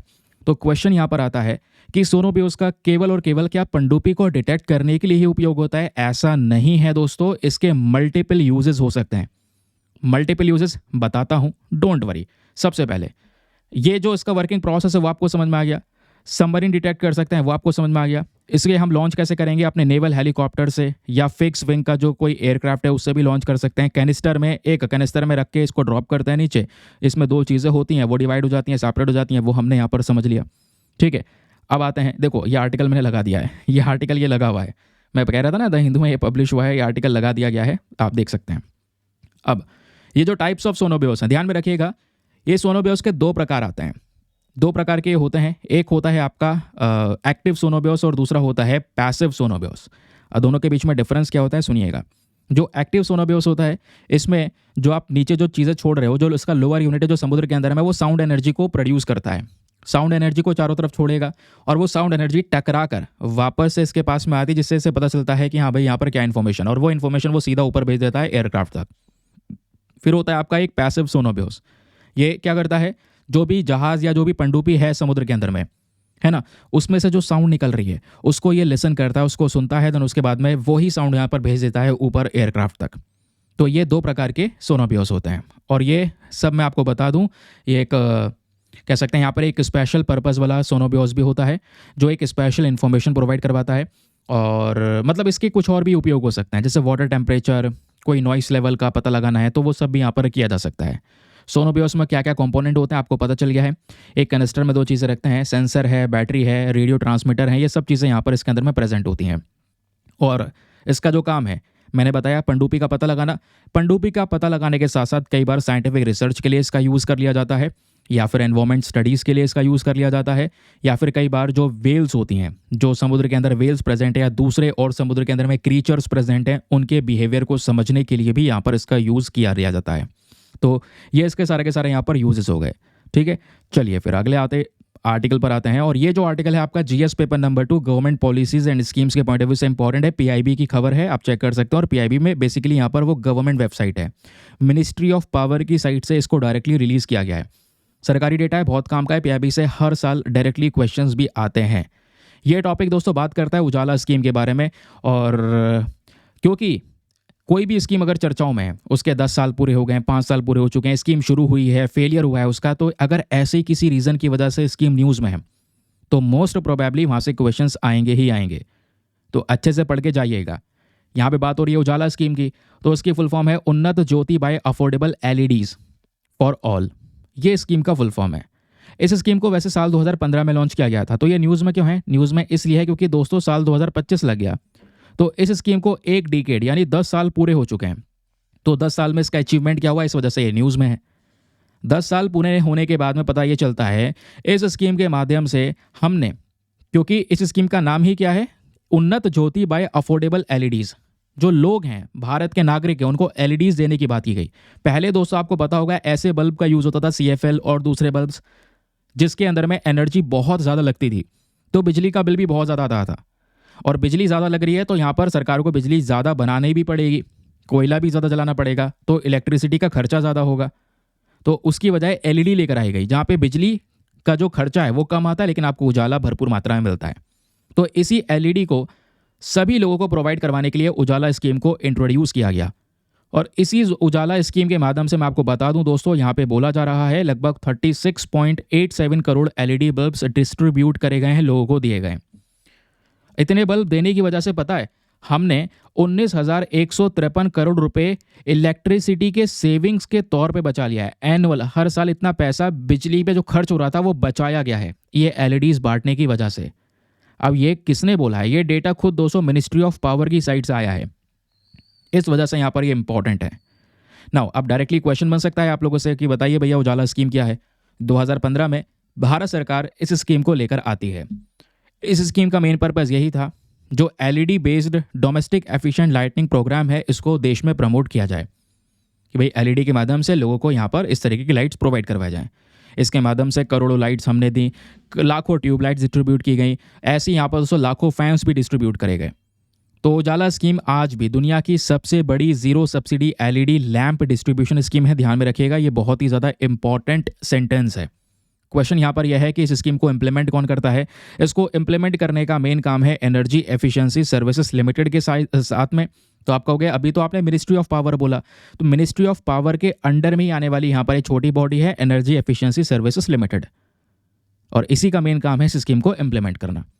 तो ये जो यहाँ पर उजाला स्कीम है, इसके माध्यम से सरकार ने, जैसे मैंने आपको बताया, बिजली में 85 लाख किलोवाट के आसपास जो इलेक्ट्रिसिटी है इसको यहाँ पर इन्होंने सेव किया है। और क्योंकि अब बिजली सेव हुई है, यानी बिजली को कम प्रोड्यूस किया गया, तो कोयला कम जला, तो इससे लगभग 15,000 टन के आसपास जो कार्बन एमिशन है वो यहाँ पर कम हुआ है। क्योंकि जो पुराने बल्ब थे उसमें ज़्यादा बिजली लगती थी, या CFLs में ज़्यादा बिजली लगती थी, तो उसको यहाँ पे कम किया गया। जो गलियों में स्ट्रीट लाइट्स लगी हैं उसमें बहुत ज़्यादा यहाँ पर मैसिव कंजम्पशन होता था इलेक्ट्रिसिटी का, तो उसको चेंज किया गया है LED से। जिसके बाद यहाँ पर दोस्तों क्या हुआ है, इलेक्ट्रिसिटी में जो कॉस्ट लगती थी उसकी एक बड़ी सेविंग की गई है, जिस वजह से ये न्यूज़ में है। नाउ क्वेश्चन यहाँ पर यह है, क्या इस उजाला स्कीम के तहत भारत के लोगों को यहाँ पर इस तरीके के LEDs वगैरह प्रोवाइड करवाए गए? जी बिल्कुल। उनका एलिजिबिलिटी क्या है, कौन कौन यहाँ पर इसमें ये बल्ब ले सकता है? तो हर एक घर को कवर किया गया है, बस खाली उनके पास में एक अच्छा और कह सकते हैं जो एकदम लीगल मीटर कनेक्शन होना चाहिए, है ना। उनके आसपास का जो इलेक्ट्रिसिटी डिस्ट्रीब्यूशन कंपनी है उससे उन्होंने मीटर कनेक्शन लिया हो, और जो कंज्यूमर है वो यहाँ पर इस LED को EMI पेमेंट पे भी परचेज़ कर सकता है इस स्कीम के तहत में। तो हमारा एक इंक्लूसिव ग्रोथ स्ट्रैटेजी के तौर पे हम इसको फॉलो करके चल रहे हैं, जहाँ पे हमारा मेन पर्पज़ है, चाहे वो लोअर इनकम कम्युनिटीज़ हो, है ना, उनको भी यहाँ पर इसमें इन्वॉल्व करना, उनको भी यहाँ पर ये LEDs वगैरह जो बल्ब्स हैं वो यहाँ पे प्रोवाइड करवाना। ठीक है, आई होप आपको यहाँ पर ये क्लैरिटी इसके बारे में मिल चुकी है। चलिए आगे आते हैं। फिर बात आती है यहाँ पर इसके इम्पैक्ट और अचीवमेंट्स के बारे में। तो क्या इम्पैक्ट पड़ा पिछले 10 सालों में? मैं आपको बताया, इम्पैक्ट ये पड़ा है कि हमने काफ़ी सारा जो बिजली सेविंग है वो किया है, और सबसे इंपॉर्टेंट चीज़ करोड़ों टन जो कार्बन डाइऑक्साइड एमिशन है इसको रिड्यूस किया है, इसको रोका है। और फिर उसके बाद में LED बल्ब के जो प्राइसेस है वो धीरे धीरे करके कम हो गए, क्योंकि स्टार्टिंग में जो LED बल्ब्स थे तो वो बहुत महंगी थी, 350 रुपये पर बल्ब। इसको यहाँ पर कम किया गया, 70 से 80 रुपये पर बल्ब के हिसाब से यहाँ पर जो रुपीज़ है वो उसके पहुँचाए गए। ठीक है, तो यहाँ पर इस उजाला स्कीम को ध्यान में रखिएगा। Now next important news article is about Toda tribe. अब आपको पता है ट्राइबल कम्युनिटीज़ को लेकर हर एक साल या एक साल छोड़ के क्वेश्चंस आते ही आते हैं। फेवरेट टॉपिक है UPSC का। मैं आपको इतनी सारी ट्राइब्स के नाम बता सकता हूँ, चाहे वो शोम्पन ट्राइब हो, चाहे वो ओंगे ट्राइब हो, ऐसी ट्राइब्स को लेकर ऑलरेडी क्वेश्चंस बन चुके हैं। तो अभी रिसेंटली टोडा ट्राइब भी दोस्तों यहाँ पर चर्चाओं में है। तो हुआ क्या एक्चुअली में, हाल ही में जो टोडा ट्राइब है ये तमिलनाडु के नीलगिरी जो हिल्स हैं, जो पहाड़ियाँ हैं, वहाँ पर ये रहते हैं। तो इनका फेस्टिवल आ जाता है, और उस फेस्टिवल का नाम है मोड वेट फेस्टिवल।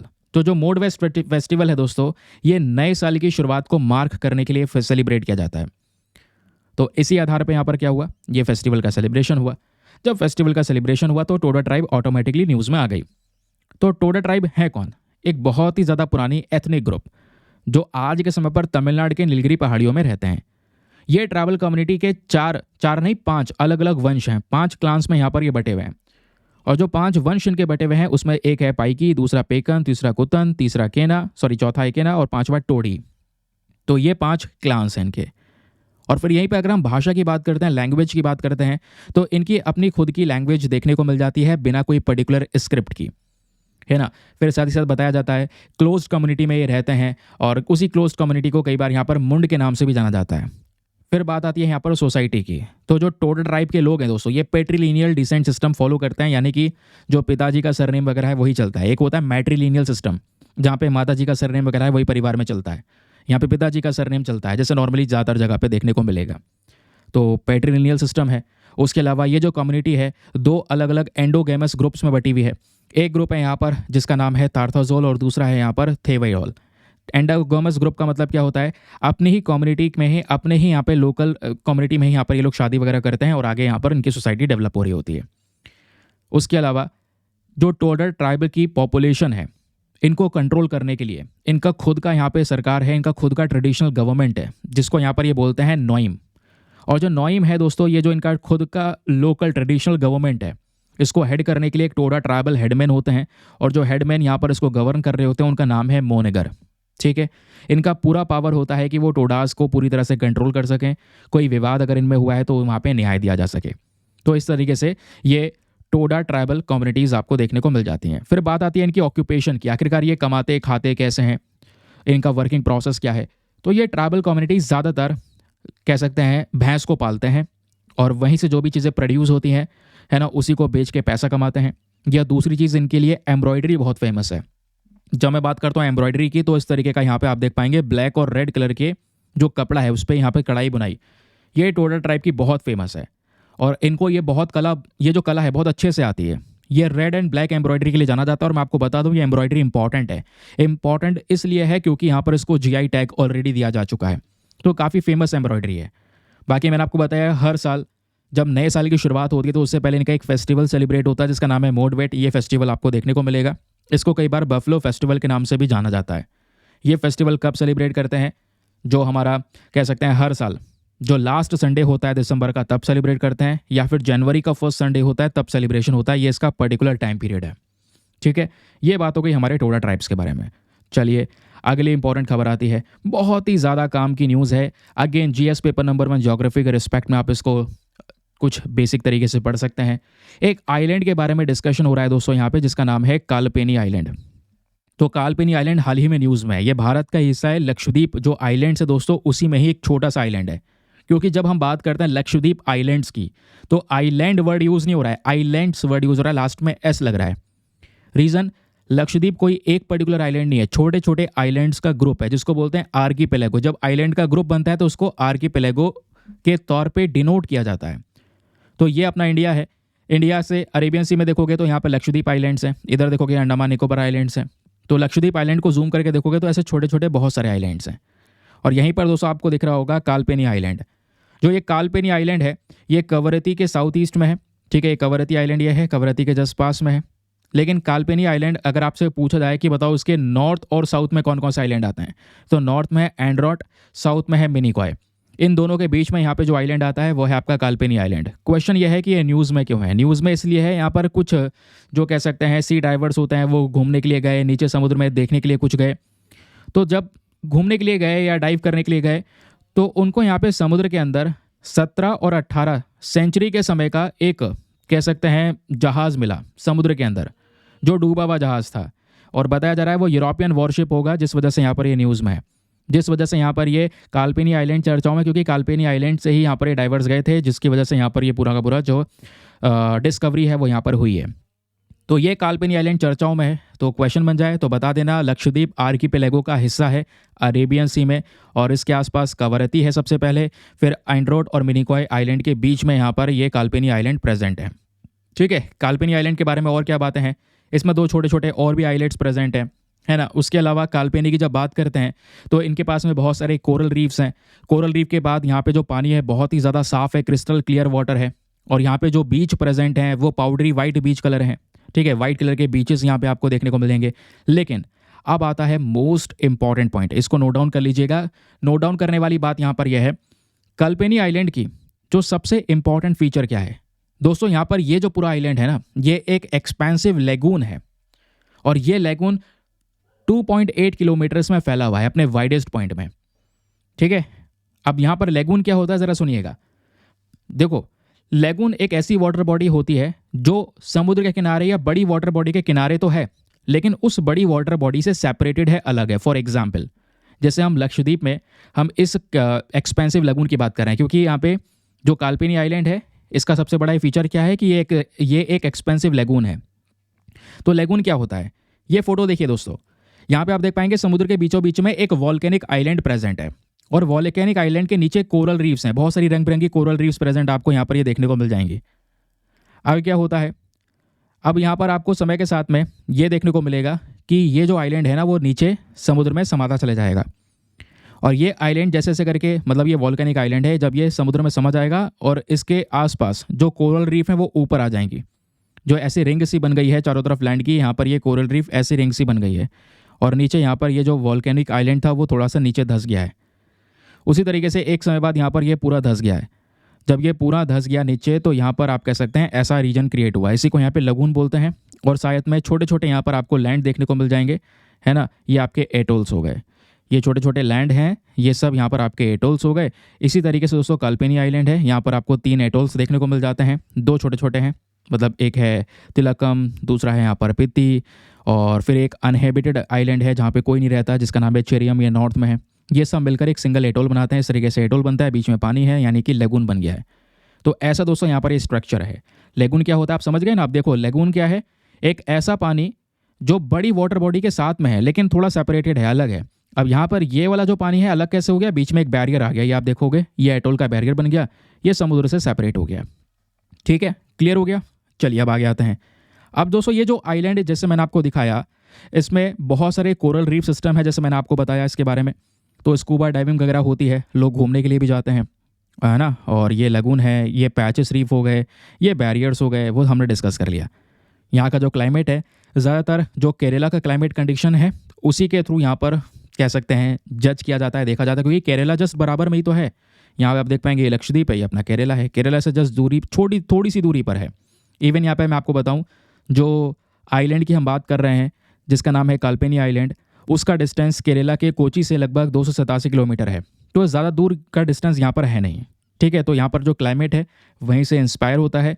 उसके अलावा अगर आप देखोगे काल्पेनी आइलैंड पे बहुत ज़्यादा कल्चरल हेरिटेज है, बहुत सारे लोग रहते हैं, इंडिजीनियस पीपल हैं, और उस कम्युनिटी का नाम है मलिकू कम्युनिटी। ठीक है, तो ये हो गया एक और बेसिक पॉइंट। चलिए अगली खबर पर आते हैं, और अगली खबर भी बहुत ही ज़्यादा काम की है। यहाँ पे डिस्कशन हो रहा है global energy alliance for people and planet के बारे में। सबसे पहले हम डिस्कस करेंगे कि आखिरकार हम ये क्यों कवर कर रहे हैं, इसके पीछे का जो न्यूज़ है वो आपको क्यों देखने को मिलेगा। तो न्यूज़ ये है कि हाल ही में जो global energy alliance for people and planet है, इन्होंने एक मल्टी डोनर ट्रस्ट फंड को साइन कर लिया है। एक बड़ा फंड है, उसको यहाँ पे इन्होंने साइन किया, और ये फंड जो साइन किया है इन्होंने, वो इंटरनेशनल सोलर अलायंस के साथ में साइन किया है।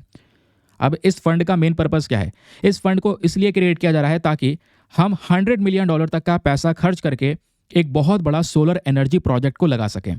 क्योंकि इस बॉडी का नाम खुद ही ग्लोबल एनर्जी अलायंस है, फॉर पीपल एंड प्लानट, तो लोगों के लिए और साथ ही साथ में हमारे पृथ्वी के लिए ये काम करने वाला है। तो इसके लिए यहाँ पर इन्होंने मल्टी डोनर ट्रस्ट फंड के साथ में ये साइन किया है। नाउ द क्वेश्चन इज कि ये global energy alliance for people and planet है क्या। क्वेश्चन बन सकता है एनवायरमेंट के पर्सपेक्टिव से। तो दोस्तों ये ना नाम से पता चल रहा है एक अलायंस। अलायंस क्या होता है, ग्रुप ऑफ पीपल, या मतलब ग्रुप ऑफ जो भी बहुत सारे लोग होंगे इसके अंदर में, किसी भी लोग का ग्रुप हो सकता है। इसमें फिलैंथ्रोपिस्ट भी हैं जो बहुत सारा यहाँ पे कंट्रीब्यूशन करते हैं, डोनेट करते हैं, गवर्नमेंट भी इंक्लूडेड है, टेक्नोलॉजी है, पॉलिसी है, उसके अलावा फिनांसिंग पार्टनर्स हैं। ये सब मिलकर इस फंड में पैसा इकट्ठा करेंगे। मेन पर्पज़ यही है कि जो पैसा आएगा उससे हम क्या करेंगे, जितनी भी डेवलप्ड इकॉनमीज़ हैं या बढ़ती हुई इकॉनमीज़ हैं उनको क्लीन एनर्जी की तरफ शिफ्ट करना, कि वो प्रदूषण ना करें, प्रदूषण ना करके क्लीन एनर्जी को अपनाएं। तो बेसिकली यहाँ पर ऐसा ग्रुप हमने क्रिएट किया, और इसका मेन पर्पज़ क्या है, इसका मेन पर्पज़ है कार्बन एमिशन में, मतलब भविष्य में 4 गीगा टन्स के आसपास कार्बन एमिशन को कम करना, कार्बन यानी वही पोल्यूशन को कम करना। तो उसके लिए फंड जनरेट किया गया। अब जितना ज़्यादा ये क्लीन एनर्जी को प्रमोट करेगा या लोग क्लीन एनर्जी को अपनाएंगे तो ऑब्वियस सी बात है कार्बन एमिशन कम होगा, और जब कार्बन एमिशन कम होगा, क्लीन एनर्जी बढ़ रही होगी, तो यहाँ पे बहुत सारे लोगों को जॉब मिलेगी, लगभग 150 मिलियन न्यू जॉब्स को जनरेट करना। ये इसका मेन पर्पज़ है global energy alliance for people and planet. मैं आपको बता दूं इसी अलायंस का 3 इंपॉर्टेंट इनिशिएटिव है। पहला इनिशिएटिव है मल्टी डोनर ट्रस्ट फंड, जो हमने डिस्कस कर लिया कि भाई अब इंटरनेशनल सोलर अलायंस के साथ में क्या हुआ है, इस GEAPP ने ये मल्टी डोनर ट्रस्ट फंड को साइन कर लिया है, जहाँ पे मेन पर्पस है सोलर एनर्जी प्रोजेक्ट्स पे पैसा खर्च करना। दूसरा इनिशिएटिव यहाँ पर इसी प्रोग्राम का क्या है, डुएट। डुएट की फुल फॉर्म है digitization of utilities for energy transition. यहाँ पर इसका मेन पर्पस है जो ग्रिड सिस्टम हम बनाएंगे उसको डिजिटाइज कर देना, इस सिस्टम में प्रॉपर तरीके से एनालिसिस करना, डेटा इकट्ठा करना। फिर तीसरा यहाँ पर है दोस्तों एंटाइज 2.0 यानी कि एनर्जी ट्रांजिशन इनोवेशन चैलेंज।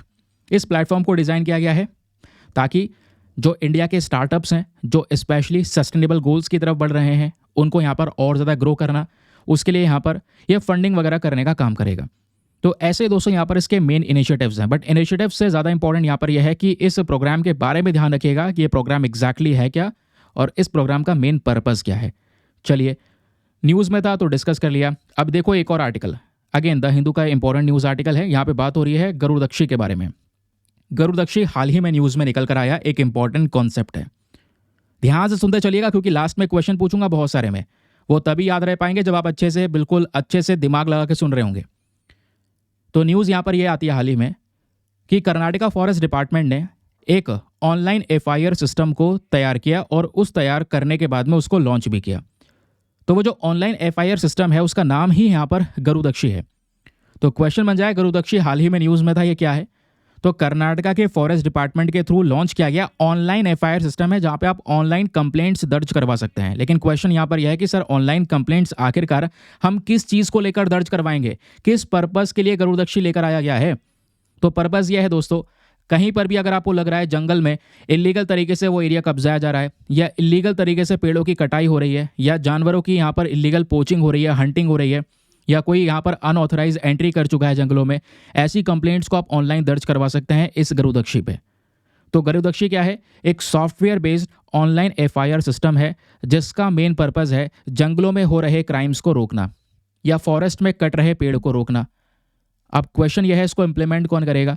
सबसे पहले हम इसको अभी डेमो लेवल पर इंप्लीमेंट करने वाले हैं बेंगलुरु के अर्बन एरियाज़ के अंदर में, शहर वाले जितने रीजन है। उसके अलावा Mahadeshwar wild life sanctuary division जो है कर्नाटका का, यहाँ पर इंप्लीमेंट होगा। एक बार ये सॉफ्टवेयर अच्छे से लागू हो जाता है, क्योंकि लॉन्च हुआ है अभी, एक बार अच्छे से इसको टेस्ट वगैरह करके लागू कर देते हैं, तो इसमें क्या होगा, आप इसी पोर्टल का यूज़ करके यानी इसी गरुदक्षी का यूज़ करके क्या कर सकते हैं, ऑनलाइन एफआईआर को रजिस्टर करवा सकते हैं। ठीक है, तो फॉरेस्ट क्राइम्स जितने भी जंगल में हो रहे क्राइम हैं, चाहे वो यहाँ पर पोचिंग हो, हंटिंग हो, या इलीगल तरीके से पेड़ों की कटाई हो, ऐसे केसेस को दोस्तों यहाँ पर ऑनलाइन ही हैंडल किया जा सकेगा। और ये सब काम फॉरेस्ट और वाइल्ड लाइफ प्रोटेक्शन एक्ट के तहत किया जाएगा।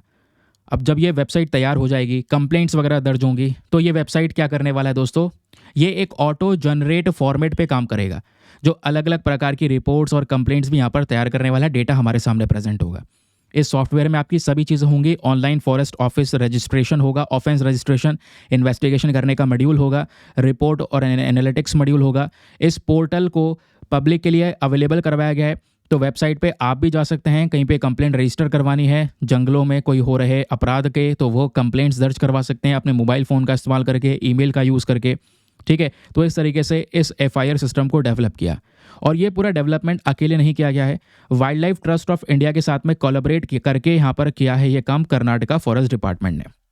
तो एक अच्छा इनिशिएटिव है। जब ये पेड़ों की कटाई या पोचिंग की बात आएगी तो आप बढ़िया एग्जाम्पल लिख सकते हैं अपने मेंस क्वेश्चन में कि हाँ भाई ऐसा यहाँ पर रिसेंटली एक चीज़ आई है। चलिए, अब अगली खबर जो है ये भी बहुत काम की, डाउन टू अर्थ की इंपॉर्टेंट न्यूज़ है। और आपको पता होगा हाल ही में यहाँ पर एक दवाई चर्चा में है जिसका नाम है निमेसुलाइड। तो यहाँ पर ये जो नीमूसेफ या निमेसुलाइड करके यहाँ पर जो दवा है, ये दवा दोस्तों इस तरीके की गोलियाँ आपको नजर आएंगी। ये जानवरों के लिए भी यहाँ पर यूज़ की जाती है। जानवरों में स्पेशली जो कैटल्स है, गाय भैंस हैं, जब बीमार पड़ती हैं, बुखार होता है, तो उनको ये दवा दी जाती है। लेकिन आप पता है, गाय भैंस बीमार पड़ रही है, ये दवा उनको दी जा रही है, लेकिन उसके बावजूद भी आज के समय पर ऑफिशियली तौर पर भारत में इस दवा के ऊपर बैन लगा दिया गया है। इसके ऊपर में बैन कर दिया गया है ऑफिशियली यहाँ पर। अब ऐसा क्यों? ऐसा इसलिए, ये दवा तो दे रहे हम गाय भैंसों को हैं, लेकिन इस दवा की वजह से सबसे ज़्यादा जो खतरे में आ रहे हैं वो हैं वल्चर्स। वल्चर्स मतलब गिद्ध। जो गिद्ध हैं इनकी संख्या ऑलरेडी कम हो रही है, और इस दवा की वजह से गिद्ध और ज़्यादा कम होते चले जा रहे हैं, उनकी जान चली जाती है। तो कहोगे ये दवा उनको थोड़ी दे रहे हैं हम। अब सुनना पूरी मामला क्या है, लेकिन उससे पहले यहाँ पर थोड़ा सा आपको नेमेसुलाइड के बारे में पता होना चाहिए। फिर एक साथ आपको बताऊंगा कि आखिरकार मामला चल क्या रहा है। नेमेसुलाइड की जब बात करते हैं तो ये एक non steroidal anti inflammatory drug है। सूजन दूर करने के लिए, कहीं पर शरीर में दर्द है उसको दूर करने के लिए यहाँ पर इस दवा का उपयोग किया जाता है ना। जैसे मैंने बताया, दर्द है, सूजन है, स्वेलिंग है, उन सबको हटाया जा सकता है इस दवा का यूज़ करके। लेकिन ज़्यादातर ये गाय भैंसों को दिया जाता है। ज़्यादातर यहाँ पर जो एनिमल्स हैं जिसमें गाय भैंस हैं या पिग्स हैं, सुअर हैं, घोड़े हैं, है ना, इनको यहाँ पर ये दवा दी जाती है। लेकिन इस दवा का इम्पैक्ट वल्चर्स के ऊपर पड़ रहा है। अब वल्चर्स के ऊपर पड़ कैसे रहा है सर, ज़रा ये समझिए। देखो होता यह है, गाय भैंस बीमार पड़ी तो आपने यहाँ पर वो दवा उनको दे दी। ठीक है, अब जब दवा दे दी उसके बावजूद मान लो यहाँ पे नहीं बच पाई, तो यहाँ पे वो जो डेड बॉडी है आप उसको ऐसे ही डाल दोगे। अब वो डेड बॉडी जो है, जब मान लो गिद्ध वल्चर आके खाएगा तो उस वल्चर के पेट में वो दवा चली जाएगी, वही दवा जो आपने गाय भैंस को दी थी, है ना। वो वल्चर उस दवा को खा लेगा। नेमेसुलाइड इसके पेट में पहुंचा, और ये रिपोर्ट आ चुकी है कि ये नेमेसुलाइड जो है ये कहीं ना कहीं मतलब नेमेसुलाइड ये जो मेडिसिन के अंदर प्रेजेंट है ये कहीं ना कहीं वल्चर्स के किडनी के लिए बिल्कुल सही नहीं है। तो ये जो दवा दोस्तों यहाँ पर देखने को मिल रही है ये वल्चर्स के किडनी के लिए एक बड़ा जहर है। इससे वल्चर्स की यहाँ पर पहले हेल्थ खराब होती है, बाद में इनकी जान चली जाती है।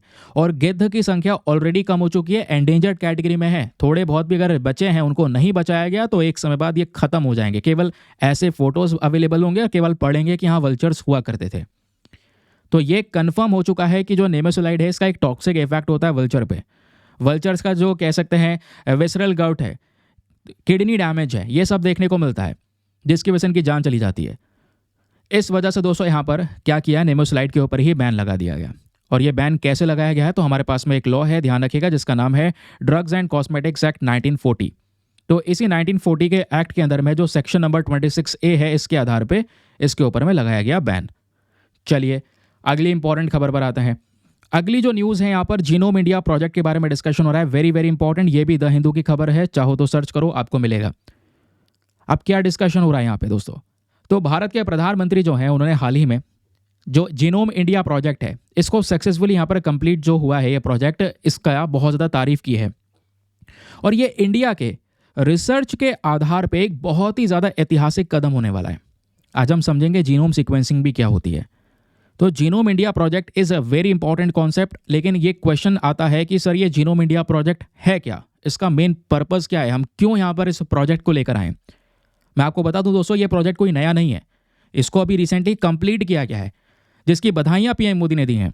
तो कब शुरू हुआ था यहाँ पर ये प्रोजेक्ट, देश के स्तर पे इस इनिशिएटिव की शुरुआत हमने की थी जनवरी 2020 में, ताकि इंडिया की जो आबादी है, भारत की जो पॉपुलेशन है, उनमें जो जेनेटिकली डाइवर्सिटी है, जेनेटिक्स अलग अलग प्रकार के होते हैं सभी के लोगों के अंदर। जेनेटिक्स की जब मैं बात करता हूँ तो डीएनए की बात कर रहे हैं हम, है ना। अब डीएनए के अंदर जो न्यूक्लियोटाइड्स प्रेजेंट हैं उनकी सीक्वेंसिंग करना, तो हर एक के जेनेटिक एक जैसे तो नहीं है, जेनेटिक्स अलग अलग है ना, उसी के हिसाब से उनकी बॉडी है।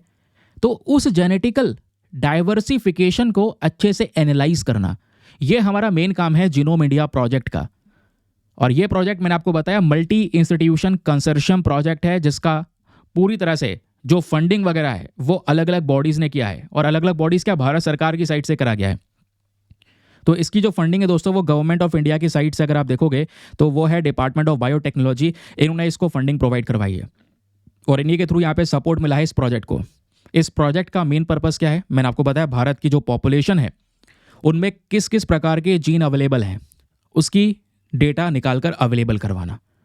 और ये सब कैसे होगा, ये होगा दोस्तों यहाँ पर लार्ज मात्रा में जीनोम सीक्वेंसिंग करके। नाउ क्वेश्चन नंबर 1, ये जीनोम सीक्वेंसिंग क्या होता है और जीनोम सीक्वेंसिंग से होगा क्या, इसका ऑब्जेक्टिव क्या होगा। चलिए मैं आपको थोड़ा सा इसके बारे में बताता हूँ। ये 2 फोटोज़ अवेलेबल हैं जो आपको पर्याप्त मात्रा में इंफॉर्मेशन देंगे रिगार्डिंग जीनोम सीक्वेंसिंग।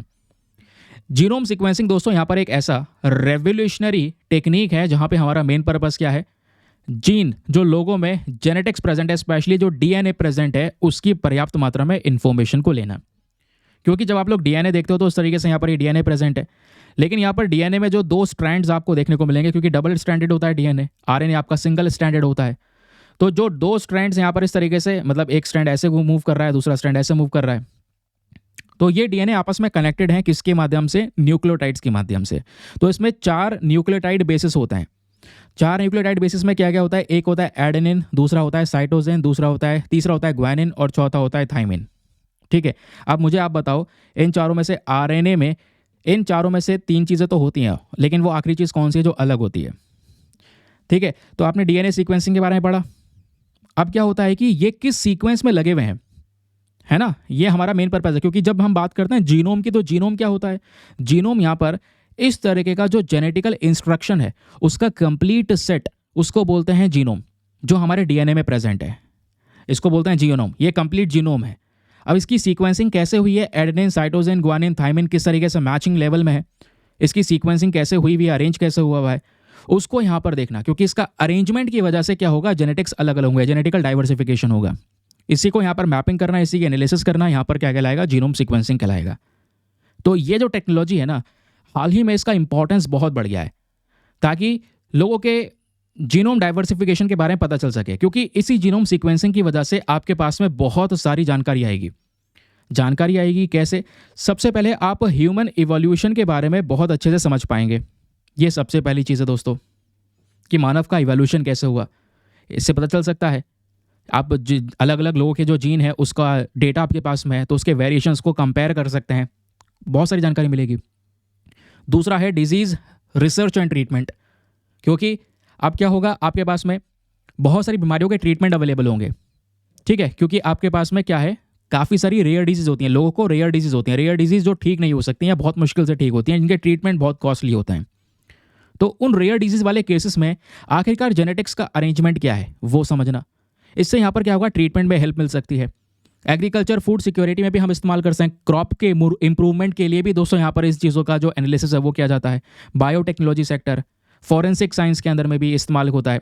तो इसके बहुत सारे उपयोग हैं। तो जब भी आप जीनोम सीक्वेंसिंग करते हैं ना, तो इसके यूजेस के बारे में पूछा जाए तो जीनोम इंडिया प्रोजेक्ट हमने चलाया, जहाँ पे मेन पर्पज़ है हज़ारों जो भारत के नागरिक हैं उनका जो जीन है उसके बारे में डेटा निकल कर आए, ताकि आगे भविष्य में कोई डिजीज़ है उसके बारे में जानकारी हमारे पास में हो। ये सब यहाँ पे दोस्तों इसका मेन पर्पज़ होता है। हालांकि इसमें कुछ एथिकल चैलेंजेस भी होते हैं, क्योंकि भाई सारा डेटा एक इंसान के जीन का अवेलेबल है, जगह पे स्टोर करके रखा जा रहा है, तो यहाँ पे प्राइवेसी का इशू वगैरह भी यहाँ पर होता है। तो इसके ऑब्जेक्टिव्स क्या हैं, आई होप आपको यहाँ पर ये ऑब्जेक्टिव समझ में आ चुके हैं। लेकिन ध्यान ये भी रखना है दोस्तों, जो ये जीनोम इंडिया प्रोजेक्ट है, इसी प्रोजेक्ट के तहत हम लोगों ने एक बायो बैंक बना रखा है for the DNA and plasma, जहाँ पे इसको कलेक्ट किया जाएगा ताकि भविष्य में कोई रिसर्च करनी हो तो यहाँ पर इसी बायो बैंक से इकट्ठा कर लिया जाएगा। तो इस प्रोजेक्ट का मेन हाईलाइट क्या है, सबसे पहली चीज़, हमने 10,000 लोगों का जीनोम सीक्वेंसिंग किया, ठीक है, 10,000 से ज़्यादा सैंपल्स हमारे पास में हैं, जिसमें से 99 एथनिक ग्रुप्स को कवर किया गया है। दूसरा, इस जीनोम सीक्वेंसिंग में जो भी डेटा इकट्ठा किया है, लोगों के जीन का डेटा है हमारे पास में, और ये डेटा लीक नहीं होना चाहिए, प्राइवेसी का इशू रहेगा। तो ये जो डेटा है दोस्तों यहाँ पर ये इंडियन बायोलॉजिकल डेटा सेंटर में स्टोर करके रखा गया है, जो कि आगे भविष्य में कोई रिसर्च करनी होगी बड़ी, तो उस रिसर्च के लिए इसको उपयोग किया जाएगा। साथ ही साथ में इस स्टडी ने यह भी रिवील किया है कि बहुत सारे यूनिक जेनेटिक वेरिएशंस भी आपको देखने को मिलेंगे। कई सारे जीन में बहुत सारे प्रकार के बदलाव, अलग अलग यूनिक चीज़ें भी नज़र आएंगी, है ना। उसके अलावा बहुत सारे क्वालिटी चेक्स पे काम किया गया है, ध्यान रखा गया है, क्योंकि हमने यहाँ पर एक बैंक बनाया है, इंडियन बायोलॉजिकल डेटा सेंटर, यह फरीदाबाद हरियाणा में है। तो यहाँ पे हमारा पूरा फोकस है कि जो डेटाबेस में जो भी जीन प्रेजेंट है उसका ध्यान रखा जा सके। इसका इंपॉर्टेंस क्या है, इंपॉर्टेंस यहाँ पर यही है कि जितने भी इन्फेक्शियस डिजीज़ होती है, जेनेटिक बीमारियाँ होती हैं, उनका अच्छे से ट्रीटमेंट प्रोवाइड करवाना। जब हमारे पास में प्रॉपर रिसर्च होगी तभी ट्रीटमेंट होगा। रिसर्च के लिए यहाँ पर इस तरीके का डेटा हमारे पास में होना चाहिए जो इकट्ठा किया गया। ठीक, चलिए फिर आते हैं अगली इंपॉर्टेंट खबर की तरफ।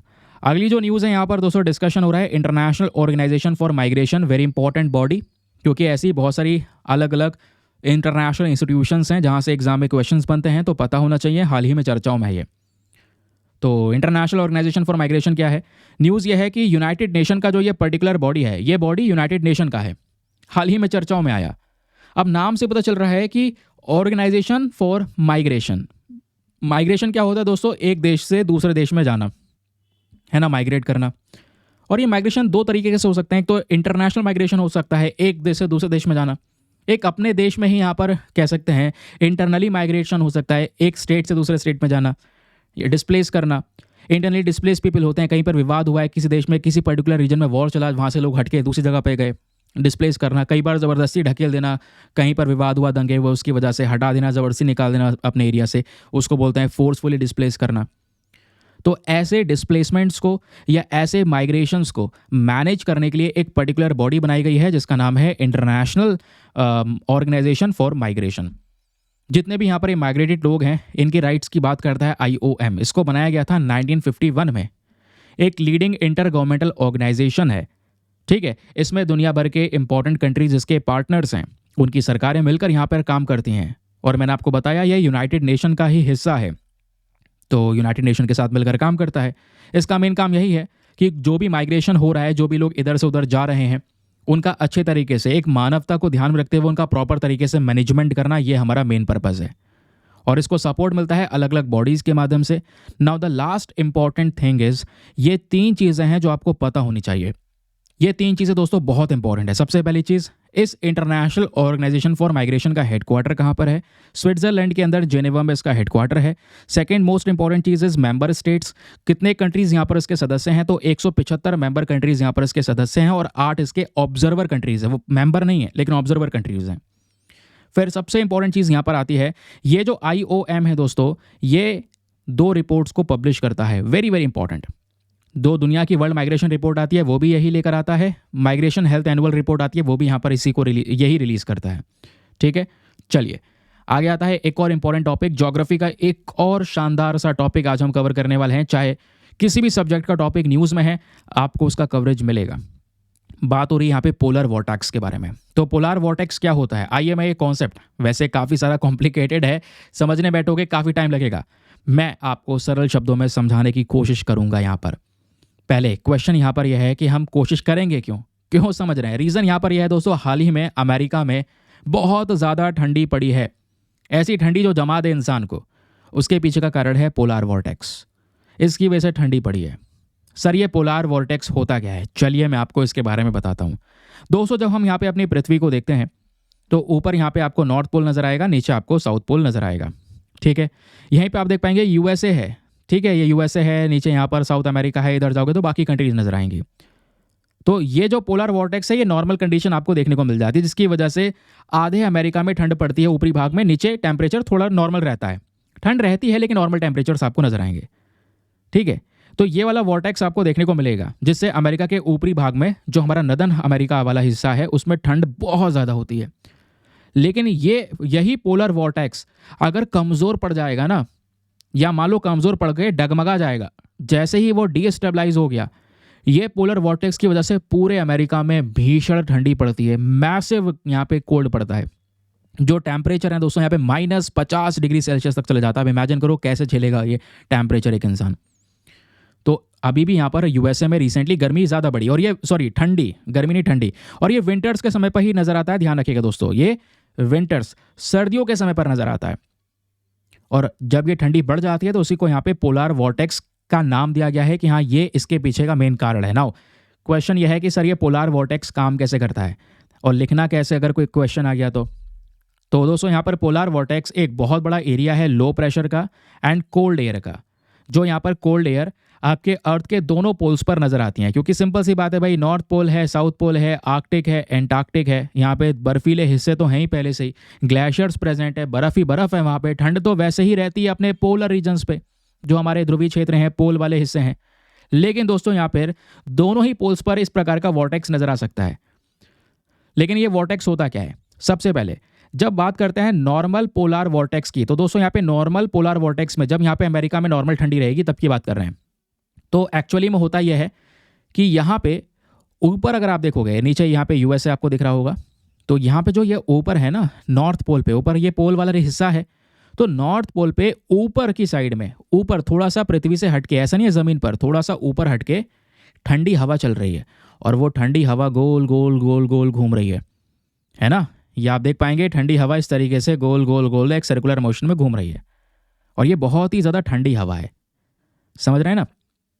तो ये ठंडी हवा होने के वजह से, जब ये ठंडी हवा मान लो बहुत ज़्यादा और भी स्ट्रांग हो जाएगी, तो ठंडी होकर ये थोड़ा थोड़ा करके नीचे बैठना शुरू हो जाएगी। क्योंकि आपको पता है कि जब भी इस तरीके की मान लो गर्म हवा है, मान लो एक बहुत ज़्यादा गर्म हवा है, तो गर्म हवा क्या करती है, गर्म होगी तो गर्म हवा ऊपर की साइड भागती है। लेकिन जो यहाँ पे हमारी कोल्ड एयर होती है, जो ठंडी हवा होती है, वो नीचे की साइड में बैठने लगती है।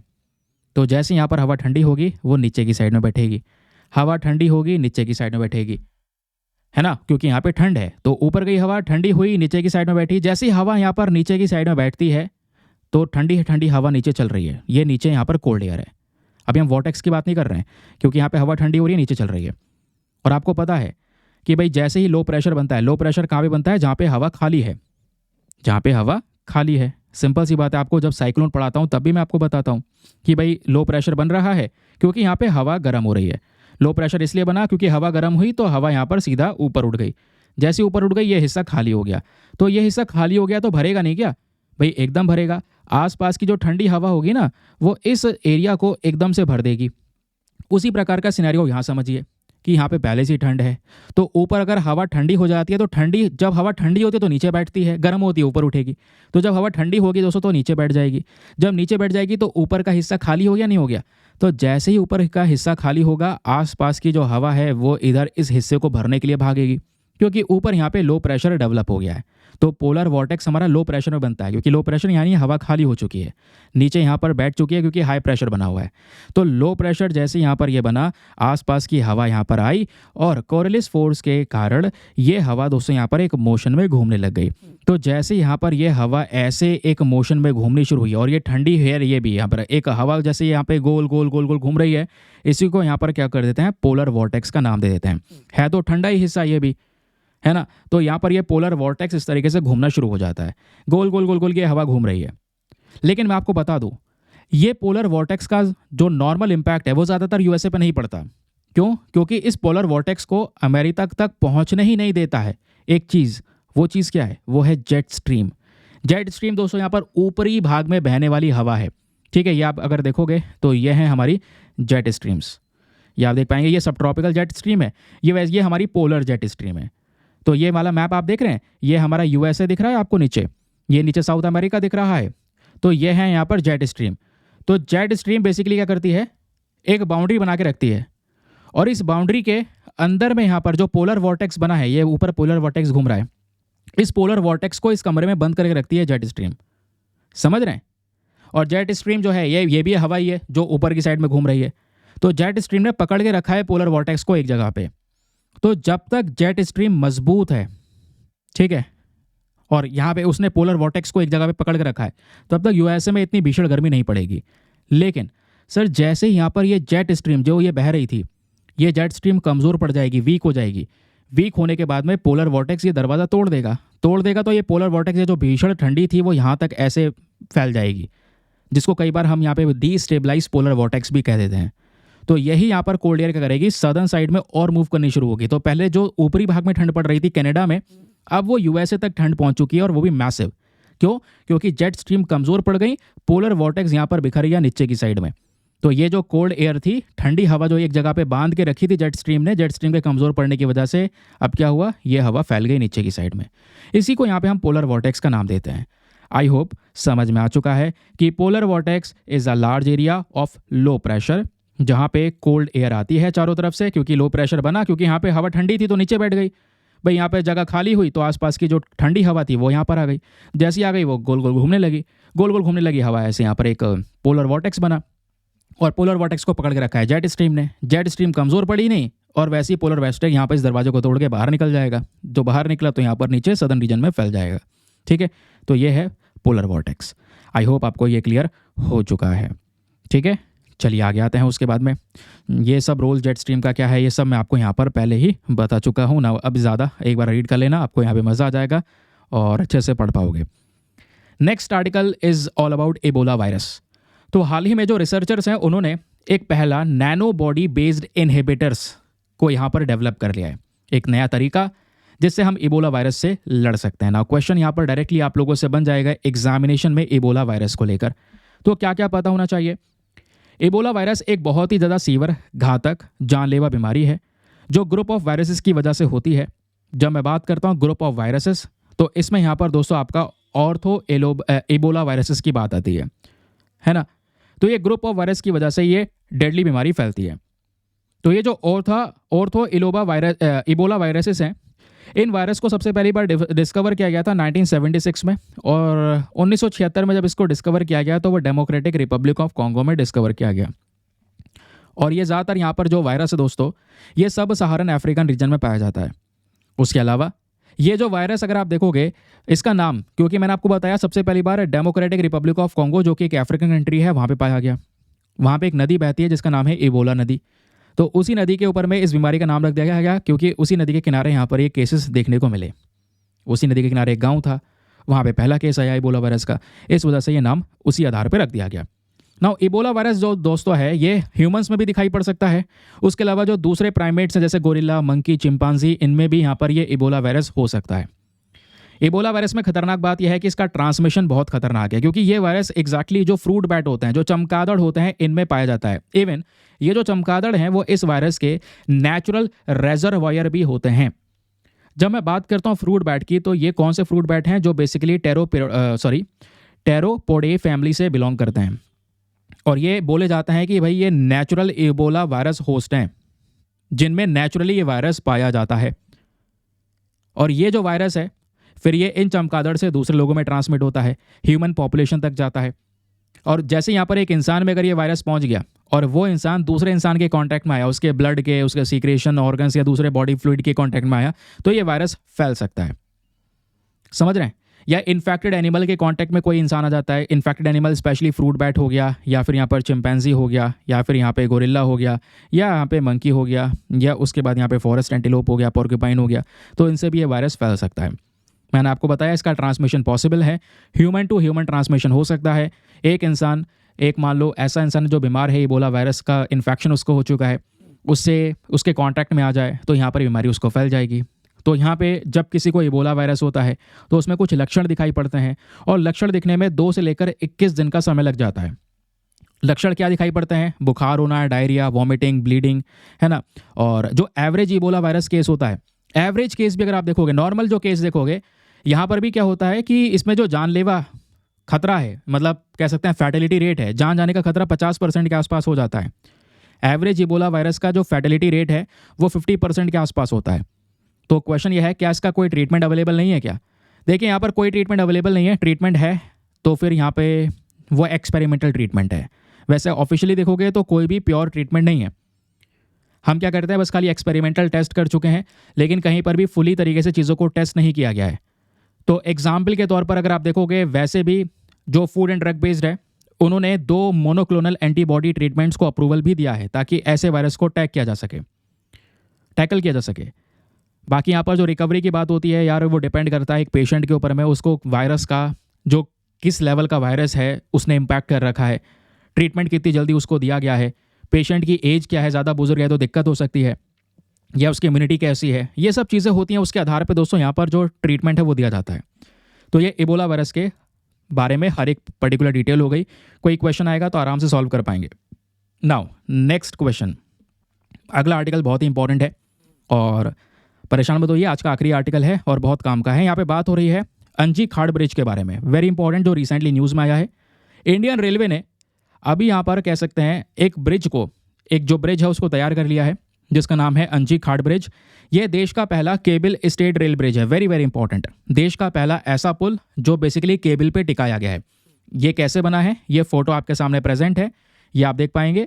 एक बड़ा सा बीच में पोल का इस्तेमाल किया है, पायलन का इस्तेमाल किया है, और इसमें से यहाँ पर ये केबल्स निकाले गए हैं, और इस केबल से यहाँ पर इस पर्टिकुलर स्लैब को रोका गया है। नीचे खाई है, 2 पहाड़ों को जोड़ता है, इधर जम्मू है उधर कश्मीर है, तो कश्मीर को दोस्तों यहाँ पर देश के साथ में जोड़ा गया है इस पर्टिकुलर पुल के माध्यम से, और इसका नाम है अंजी खाड़ ब्रिज। तो पहले ट्रेन यहाँ तक कैसे जाती पता नहीं था, अब ये ब्रिज तैयार हो चुका है, केबल ब्रिज, देश का पहला फर्स्ट केबल स्टेड ब्रिज। तो यहाँ से ट्रेन आएगी, सीधा ये ट्रेन निकल जाएगी कश्मीर घाटी तक, यहाँ पर ये ट्रेन जा सकती है अब। तो कनेक्टिविटी कश्मीर की हमने पूरी तरह से भारत के साथ में बढ़ाई है। तो काफ़ी क्वेश्चन बन सकते हैं भाई इस ब्रिज से जो चर्चाओं में है। सबसे पहला, इंडिया का पहला केबल स्टेड ब्रिज कहाँ पर है? ये लोकेटेड है रियासी डिस्ट्रिक्ट में, जम्मू कश्मीर के रियासी डिस्ट्रिक्ट में। और वैसे मैं आपको बता दूं, हमारा मेन पर्पज़ यह है कि कतरा से जो रियासी डिस्ट्रिक्ट है उसको जोड़ना, यानी जम्मू से कश्मीर को जोड़ना, जम्मू से कश्मीर को लिंक करना, क्योंकि कश्मीर के बीच में बहुत सारी घाटियाँ आ जाती हैं, खाई हैं बीच में, तो कनेक्टिविटी प्रॉपर नहीं हो पाती। तो कनेक्टिविटी करने के लिए हमने आज से कुछ साल पहले एक प्रोजेक्ट की शुरुआत की थी। उस प्रोजेक्ट का नाम है USBRL project, that is Udhampur Srinagar Baramulla rail link. इस प्रोजेक्ट का मेन पर्पज़ यही है कि कतरा को रियासी से जोड़ना। तो इस प्रोजेक्ट का प्राइम फोकस क्या है? जो कश्मीर घाटी में कनेक्टिविटी है वो बढ़ाना और कश्मीर घाटी को भारत से जोड़ना। ये यहाँ पर आप लोग पर्टिकुलर मैप देख पाएंगे, है ना। तो बीच में खाई आ रही थी, तो हमने यहाँ पर बीच में एक चेनाब ब्रिज बनाया, याद होगा आपको, है ना। तो चेनाब ब्रिज ही बना हुआ है, चेनाब ब्रिज चेनाब नदी के ऊपर बना हुआ है। और उसी प्रकार से वो नदी आगे जब बढ़ती है तो उसी नदी के ऊपर दोस्तों यहाँ पर अंजी रिवर के ऊपर, सॉरी, जो अंजी नदी है, अंजी नदी खुद यहाँ पर ट्राइब्यूटरी है। जो अंजी नदी है वो चेनाब नदी की सहायक नदी है। तो अंजी नदी पे जो ब्रिज बना है वो अंजी खाड़ ब्रिज बना है, चेनाब नदी पे जो ब्रिज बना है वो आपका चेनाब ब्रिज बना हुआ है, ठीक है। ये यहाँ पर आपको ध्यान में रखना है। अब ये जो हमने केबल वाला ब्रिज बनाया है, इसको IIT रुड़की और IIT दिल्ली के साथ में कोलैबोरेट करके तैयार किया गया है। ये यहाँ पर आप एक पर्टिकुलर मैप देख पाएंगे। ये मैंने बताया उधमपुर से श्रीनगर बारामूला तक जोड़ने के लिए यहाँ पर ये पूरा लिंक है जो जम्मू कश्मीर को जोड़ेगा। लेकिन ये जोड़ने के लिए बीच में हमें पुल की रिक्वायरमेंट है, तो हमने चेनाब ब्रिज ये बनाया है। इससे पहले अंजी खाड़ ब्रिज ये तैयार किया है। तो 2 ब्रिज हो गए, तो घाटियाँ यहाँ पे अब आराम से आगे के लिए कनेक्ट हो जाएंगी। ठीक है, ये जो ब्रिज है दोस्तों यहाँ पर 725.5 मीटर्स स्पान है, इतना लंबा यहाँ पर ये ब्रिज तैयार किया गया है। इसके अपने आप में कुछ इंपॉर्टेंट फीचर हैं, जैसे मैंने बताया बीच में एक पिलर खड़ा किया गया है, 193 मीटर का लंबा चौड़ा यहाँ पर एक पाइलॉन है, और उसमें से यहाँ पर ये केबल निकाले गए हैं, उससे यहाँ पर एक पूरा स्लैब रोका गया है। अब इस पर ट्रेन ऑपरेट कर सकती है। कहोगे मजबूती कितनी रहेगी? यार बहुत मजबूती रहेगी। बताया जा रहा है इसको इस तरीके से डिज़ाइन किया है कि हवा कितनी भी तेज़ क्यों ना चले, क्योंकि ऊंचाई है, हवा तेज़ चलती है। तो हम ये लेकर चल रहे हैं कि अगर मान लो 213 किलोमीटर प्रति घंटे से भी हवा चलेगी तो भी यहाँ पर इस ब्रिज का, इस पुल का कोई बाल बाका नहीं हो पाएगा। या ट्रेन मान लो तेज़ी से निकल जाए, कितनी तेज़ी से निकल सकती है? 100 किलोमीटर प्रति घंटे की स्पीड से भी ट्रेन निकल जाए तो भी यहाँ पर यह ब्रिज ऐसा का ऐसा ही रहेगा। तो इतनी मजबूती से यहाँ पर इस ब्रिज को तैयार किया गया है दोस्तों। ठीक है, ये था हमारा आज का डिस्कशन। आई होप आपको मज़ा आया होगा। छोटे से वीडियो में तमाम जानकारी मिली होगी, क्योंकि इस वीडियो में इतना ज़्यादा लेंथ इसलिए भी हो गया है क्योंकि आपको पता होगा कल संडे का आर्टिकल भी इसमें डिस्कस किया गया है, तो हमने कुछ छोड़ा नहीं है। यहाँ पे आप देख पाएंगे ये जो आर्टिकल है ऑलरेडी हमने फ्रंट पेज पे डिस्कस कर लिया। ये थंबनेल वाला टॉपिक था जहाँ पे हमने हिम कवच के बारे में डिस्कशन किया था। नाउ फाइनली अब आते हैं प्रीलिम्स प्रैक्टिस क्वेश्चंस। आपके सामने ढेरों क्वेश्चन है, आपको चेक करना है अपनी मेमोरी पावर, जो भी चीज़ें पढ़ी हैं मुझे कितना याद है। चलिए दोस्तों, question number 1, which of the following is a key feature of Kalpeni island located in the Lakshadweep archipelago. Lakshadweep archipelago में जो कालपेनी आइलैंड प्रेजेंट है उसका फीचर क्या है? ऑप्शन नंबर ए, वो बेसिकली जो आइलैंड है वो फेमस है अपने एक्सपेंसिव लगून के लिए जो 2.8 किलोमीटर में फैला हुआ है। या ऑप्शन नंबर बी, ये जो है सदर्न टिप पे लोकेटेड है इंडियन पेनिनसुला के। या ऑप्शन नंबर सी, इसको हम रिच कोल डिपॉजिट के लिए जानते हैं। या फिर ऑप्शन नंबर डी, ये एक अनइनहेबिटेड आइलैंड है जहाँ पे कोई भी कोरल रीफ वगैरह कुछ भी प्रेजेंट नहीं है। तो बताइए चारों में से कौन सा सही उत्तर है कालपेनी आइलैंड को लेकर। क्वेश्चन नंबर 2, ये बात करता है global energy alliance for people and planet के बारे में। तो बताना है आपको कि नीचे 4 इनिशिएटिव के नाम दिए गए हैं, इन चारों में से वो कौन सा इनिशिएटिव है जो इस पर्टिकुलर प्रोग्राम से एसोसिएटेड है। Option number A, solar Decathlon, या फिर मल्टी डोनर ट्रस्ट फंड, या फिर ग्रीन क्लाइमेट फंड, या फिर the Paris agreement on climate change. बताइए इन चारों में से वो कौन सा इनिशिएटिव है जो GEAPP के साथ में एसोसिएटेड है। नेक्स्ट क्वेश्चन, अगला प्रश्न बात करता है which of the following is true about the Garudakshi online FIR system, जिसको कर्नाटका के फॉरेस्ट डिपार्टमेंट ने लॉन्च किया है। तो वो क्या है गरुदक्षी ऑनलाइन FIR सिस्टम? बताइए इसका मेन पर्पस क्या है। पहला, इसको इसलिए डिज़ाइन किया गया है ताकि जंगलों में जो गलत एंक्रोचमेंट हो रहा है या इलीगल तरीके से पेड़ों की कटाई हो रही है उसको रोकना। या फिर ऑप्शन नंबर बी, एक mobile app design reporting, mobile app है ये जिसको यहाँ पे रोड एक्सीडेंट्स के लिए बनाया गया है, जिसमें रोड एक्सीडेंट्स को लेकर सारी रिपोर्टिंग रहेगी। या ऑप्शन नंबर सी, इसको केवल और केवल यहाँ पर ये एप्लीकेबल रहेगा अर्बन एरियाज़ में, केवल शहर वाले हिस्सों में ये काम करेगा और एयर क्वालिटी के ऊपर में इसका मेन फोकस है। या ऑप्शन नंबर डी, ये एक्सक्लूसिवली जो जंगल में हो रहे क्राइम्स हैं उसको लेकर डील करता है, स्पेशली केवल और केवल टाइगर्स का कोई हंटिंग कर रहा है या एलिफेंट्स की हंटिंग कर रही है, केवल उसके लिए यहाँ पर इसको लाया गया है। तो बताइए चारों में से वो कौन सा सही है रिगार्डिंग गरुदक्षी। चलिए नेक्स्ट क्वेश्चन, अगला प्रश्न बात करता है what is the primary reason behind the ban on the drug nimesulide in India. आखिरकार वो रीज़न क्या है जिसकी वजह से हमने इस नेमेसोलाइड नाम की दवाई को बैन किया। पहला, क्योंकि ये काफ़ी ज़्यादा इफेक्टिव था, इससे हम क्रोनिक कंडीशंस को ठीक कर सकते थे।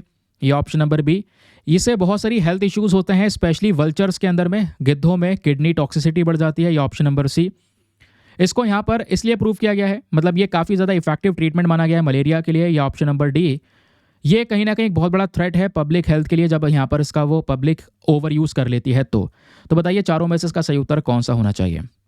Next question, which of the following was the key objective of the genome India project.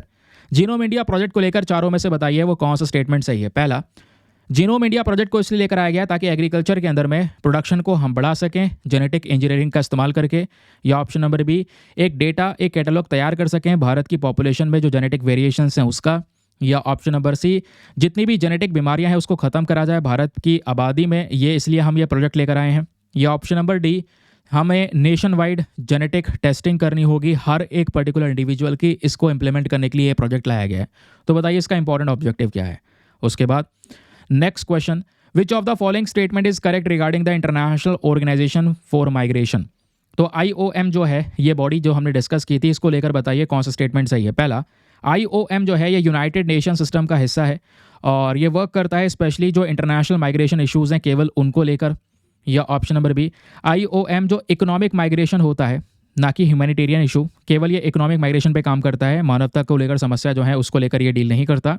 या ऑप्शन नंबर सी, IOM का जो हेडक्वार्टर है न्यूयॉर्क में लोकेटेड है। या ऑप्शन नंबर डी, इसका मेन रिस्पॉन्सिबिलिटी है रेफ्यूजी रीसेटलमेंट को लेकर, जो भी शरणार्थी हैं उनका रीसेटलमेंट करना। Next question, which of the following is a characteristic feature of the polar vortex. Polar vortex को लेकर बताइए इन चारों में से क्या इंपॉर्टेंट कैरेक्टरिस्टिक फीचर है। पहला, पोलार वॉर्टेक्स केवल गर्मियों के महीनों में नजर आता है। या option number B, polar vortex ये कमज़ोर होता है सर्दियों में और उसके बाद जो ये ठंडी हवा है उसको सदर्न डायरेक्शन में भेजता है। Option number C, polar vortex एक बहुत बड़ा एरिया है लो प्रेशर का जहाँ पे ठंडी हवा हमारे अर्थ पोल पे घूम रही होती है। या ऑप्शन नंबर डी, ये एक ऐसा फेनोमेना है जहाँ पे जो केवल और केवल सदर्न हेमिस्फीयर में ही ऑब्जर्व किया जाता है और कहीं नहीं। तो नेक्स्ट क्वेश्चन बात करता है, which of the following is true about Ebola. Ebola virus को लेकर बताइए चारों में से कौन सा स्टेटमेंट सही है। पहला, यह जो बीमारी है इसमें जो एवरेज जानलेवा दर है वो 50% के आसपास है और ये इंसान के कांटेक्ट के माध्यम से फैल सकता है। दूसरा, इबोला वायरस जीका वायरस की वजह से फैलता है और ये मच्छरों से फैलता है। या option number C, ebola virus जो है केवल और केवल उन लोगों को अफेक्ट करता है जो केवल ट्रॉपिकल रीजन्स में या इक्वेटर के पास रहते हैं। या option number D, Ebola virus की एक प्रॉपर वैक्सीन है जो दुनिया भर में अवेलेबल है और अच्छे से यहाँ पर उसको ठीक कर सकती है। तो बताइए चारों में से कौन सा उत्तर सही है। नेक्स्ट क्वेश्चन, अगला क्वेश्चन दोस्तों बात करता है अंजी खाड़ ब्रिज के बारे में। अंजी खाड़ ब्रिज भारत का पहला केबल स्टेड रेल ब्रिज है जो कौन से रीजन में लोकेटेड है ये बताना है। Option A Uttar Pradesh, B Uttarakhand, C Himachal Pradesh या फिर डी जम्मू एंड कश्मीर। तो दोस्तों ये क्वेश्चंस आपको दिए गए हैं। आई होप आप लोगों ने सभी क्वेश्चंस के आंसर्स लिख दिए होंगे। फटाफट कमेंट सेक्शन ओपन करो और इनके आंसर्स लिखो। अब एक एक करके इन क्वेश्चन के आंसर मैं आपको बता रहा हूं ताकि आप उसको रीमैच कर सको, देख सको कितने क्वेश्चन आपने सही किए हैं कितने गलत किए हैं। अपना स्कोर नीचे कॉमेंट सेक्शन में लिखा बिना बिल्कुल मत जाना, क्योंकि जितने ज़्यादा लोग पार्टिसिपेट करेंगे मन लग करेगा क्वेश्चन रोज लगाने का। फिर अगर आपका पार्टिसिपेशन नहीं रहेगा तो यार वो जो मोटिवेशन है ना क्वेश्चन लगाने का वो खत्म होने लगेगा। तो क्वेश्चन नंबर 1, यहाँ पे आपसे पूछा गया था जो काल्पेनी आइलैंड है उसका की फीचर क्या है। तो इसका सही उत्तर है ऑप्शन नंबर ए, क्योंकि यहाँ पे इसको हम एक्सपेंसिव लगून के तौर पे जानते हैं। अब एक्सपेंसिव लगून क्या होता है मैं ऑलरेडी बता चुका हूँ। क्वेश्चन नंबर 2, आपसे पूछा जाता है कि वो कौन सा इनिशिएटिव है जो global energy alliance for people and planet से रिलेटेड है। तो वह है दोस्तों मल्टी डोनर ट्रस्ट फंड। इसी को अभी यहाँ पर साइन किया गया है, याद होगा। नेक्स्ट, गरुदक्षी ऑनलाइन FIR सिस्टम, इसका मेन पर्पज़ क्या है। तो ऑप्शन नंबर ए, अगेन इसका मेन पर्पज़ है भाई फॉरेस्ट के अंदर में जंगलों में जो इलीगल एंक्रोचमेंट हो रहा है उसको रोकना, इलीगल पेड़ों की कटाई रोकना, जानवरों की हंटिंग रोकना। क्वेश्चन नंबर नेक्स्ट, ये बात करता आखिरकार मेन कारण क्या है जो नेमोसिलाइड ड्रग है इसको बैन करने का। तो प्राइमरी रीज़न है इसका आंसर है ऑप्शन नंबर 2, भाई इससे बहुत सारे हेल्थ इश्यूज़ होते हैं, स्पेशली वल्चर्स के अंदर में उनकी किडनी खराब होती है, इस वजह से इसको बैन किया गया। नेक्स्ट क्वेश्चन, बताइए वो कौन सा इंपॉर्टेंट ऑब्जेक्टिव है जिनोम इंडिया प्रोजेक्ट का। तो इसका अगेन आंसर नंबर 2 यानी स्टेटमेंट 2 इसका सही है, क्योंकि इसका मेन पर्पज़ यही है कि हमें डेटाबेस एक कैटलॉग क्रिएट करना है जहाँ पे इंडियन पॉपुलेशन का जो जेनेटिक वेरिएशन है उसका डेटा हमारे पास में होगा। फिर नेक्स्ट क्वेश्चन पूछा गया इंटरनेशनल ऑर्गेनाइजेशन फॉर माइग्रेशन के बारे में कि बताइए चारों में से कौन सा स्टेटमेंट सही है। तो अगेन यहाँ पे आप देखोगे तो दोस्तों IOM यूनाइटेड नेशन का हिस्सा है, पहला वाला ऑप्शन सही है। यूनाइटेड नेशन का हिस्सा है और इसका मेन काम है जो इंटरनेशनल माइग्रेशन इशू है प्राइमरीली इसको लेकर काम करना। फिर नेक्स्ट जो यहाँ पे बात करता है पोलार वॉर्टेक्स के बारे में क्वेश्चन पूछा गया है, बताइए पोलार वॉर्टेक्स का कैरेक्टरिस्टिक फीचर क्या है। तो इसका सही उत्तर है ऑप्शन नंबर 3, क्योंकि आपको बहुत डिटेल से पढ़ाया। पोलार वॉर्टेक्स एक बड़ा एरिया है लो प्रेशर का जहाँ पे कोल्ड एयर हमारे अर्थ पोल पे गोल गोल घूम रही है। देन नेक्स्ट आपसे पूछा गया इबोला वायरस के बारे में। तो ऑप्शन नंबर 1 अगेन इसका आंसर हो जाता है, क्योंकि इबोला वायरस जो बीमारी है इसका एवरेज फर्टिलिटी रेट 50% के आसपास है और ये बॉडी फ्लूइड से बिल्कुल फैलता है।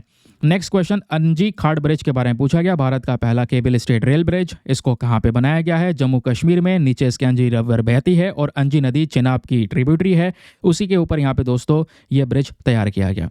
तो आई होप आप लोगों को यहाँ पर अच्छे से हर एक चीज़ क्लियर हो चुकी है, मज़ा आया होगा, बहुत सारी जानकारी मिली होगी। तो ऑनेस्टी के साथ में जो अपना स्कोर है उसको नीचे कमेंट सेक्शन में लिखिएगा। मैं मैक्सिमम चीज़ों को कवर करने की कोशिश कर रहा हूँ ताकि आगे कोई क्वेश्चन आता है प्रीलिम्स में आने वाले एग्जाम में तो बहुत सारे क्वेश्चन आपके इन्हीं 6 महीनों में, इन्हीं 5 महीनों के करंट अफेयर से फंस जाएँ। ये भी हमारा एक मेजर टारगेट लेकर चल रहे हैं। चलिए मिलते हैं आपसे नेक्स्ट वीडियो में। आज के लिए bye bye, have a nice day, thank you and जय हिंद।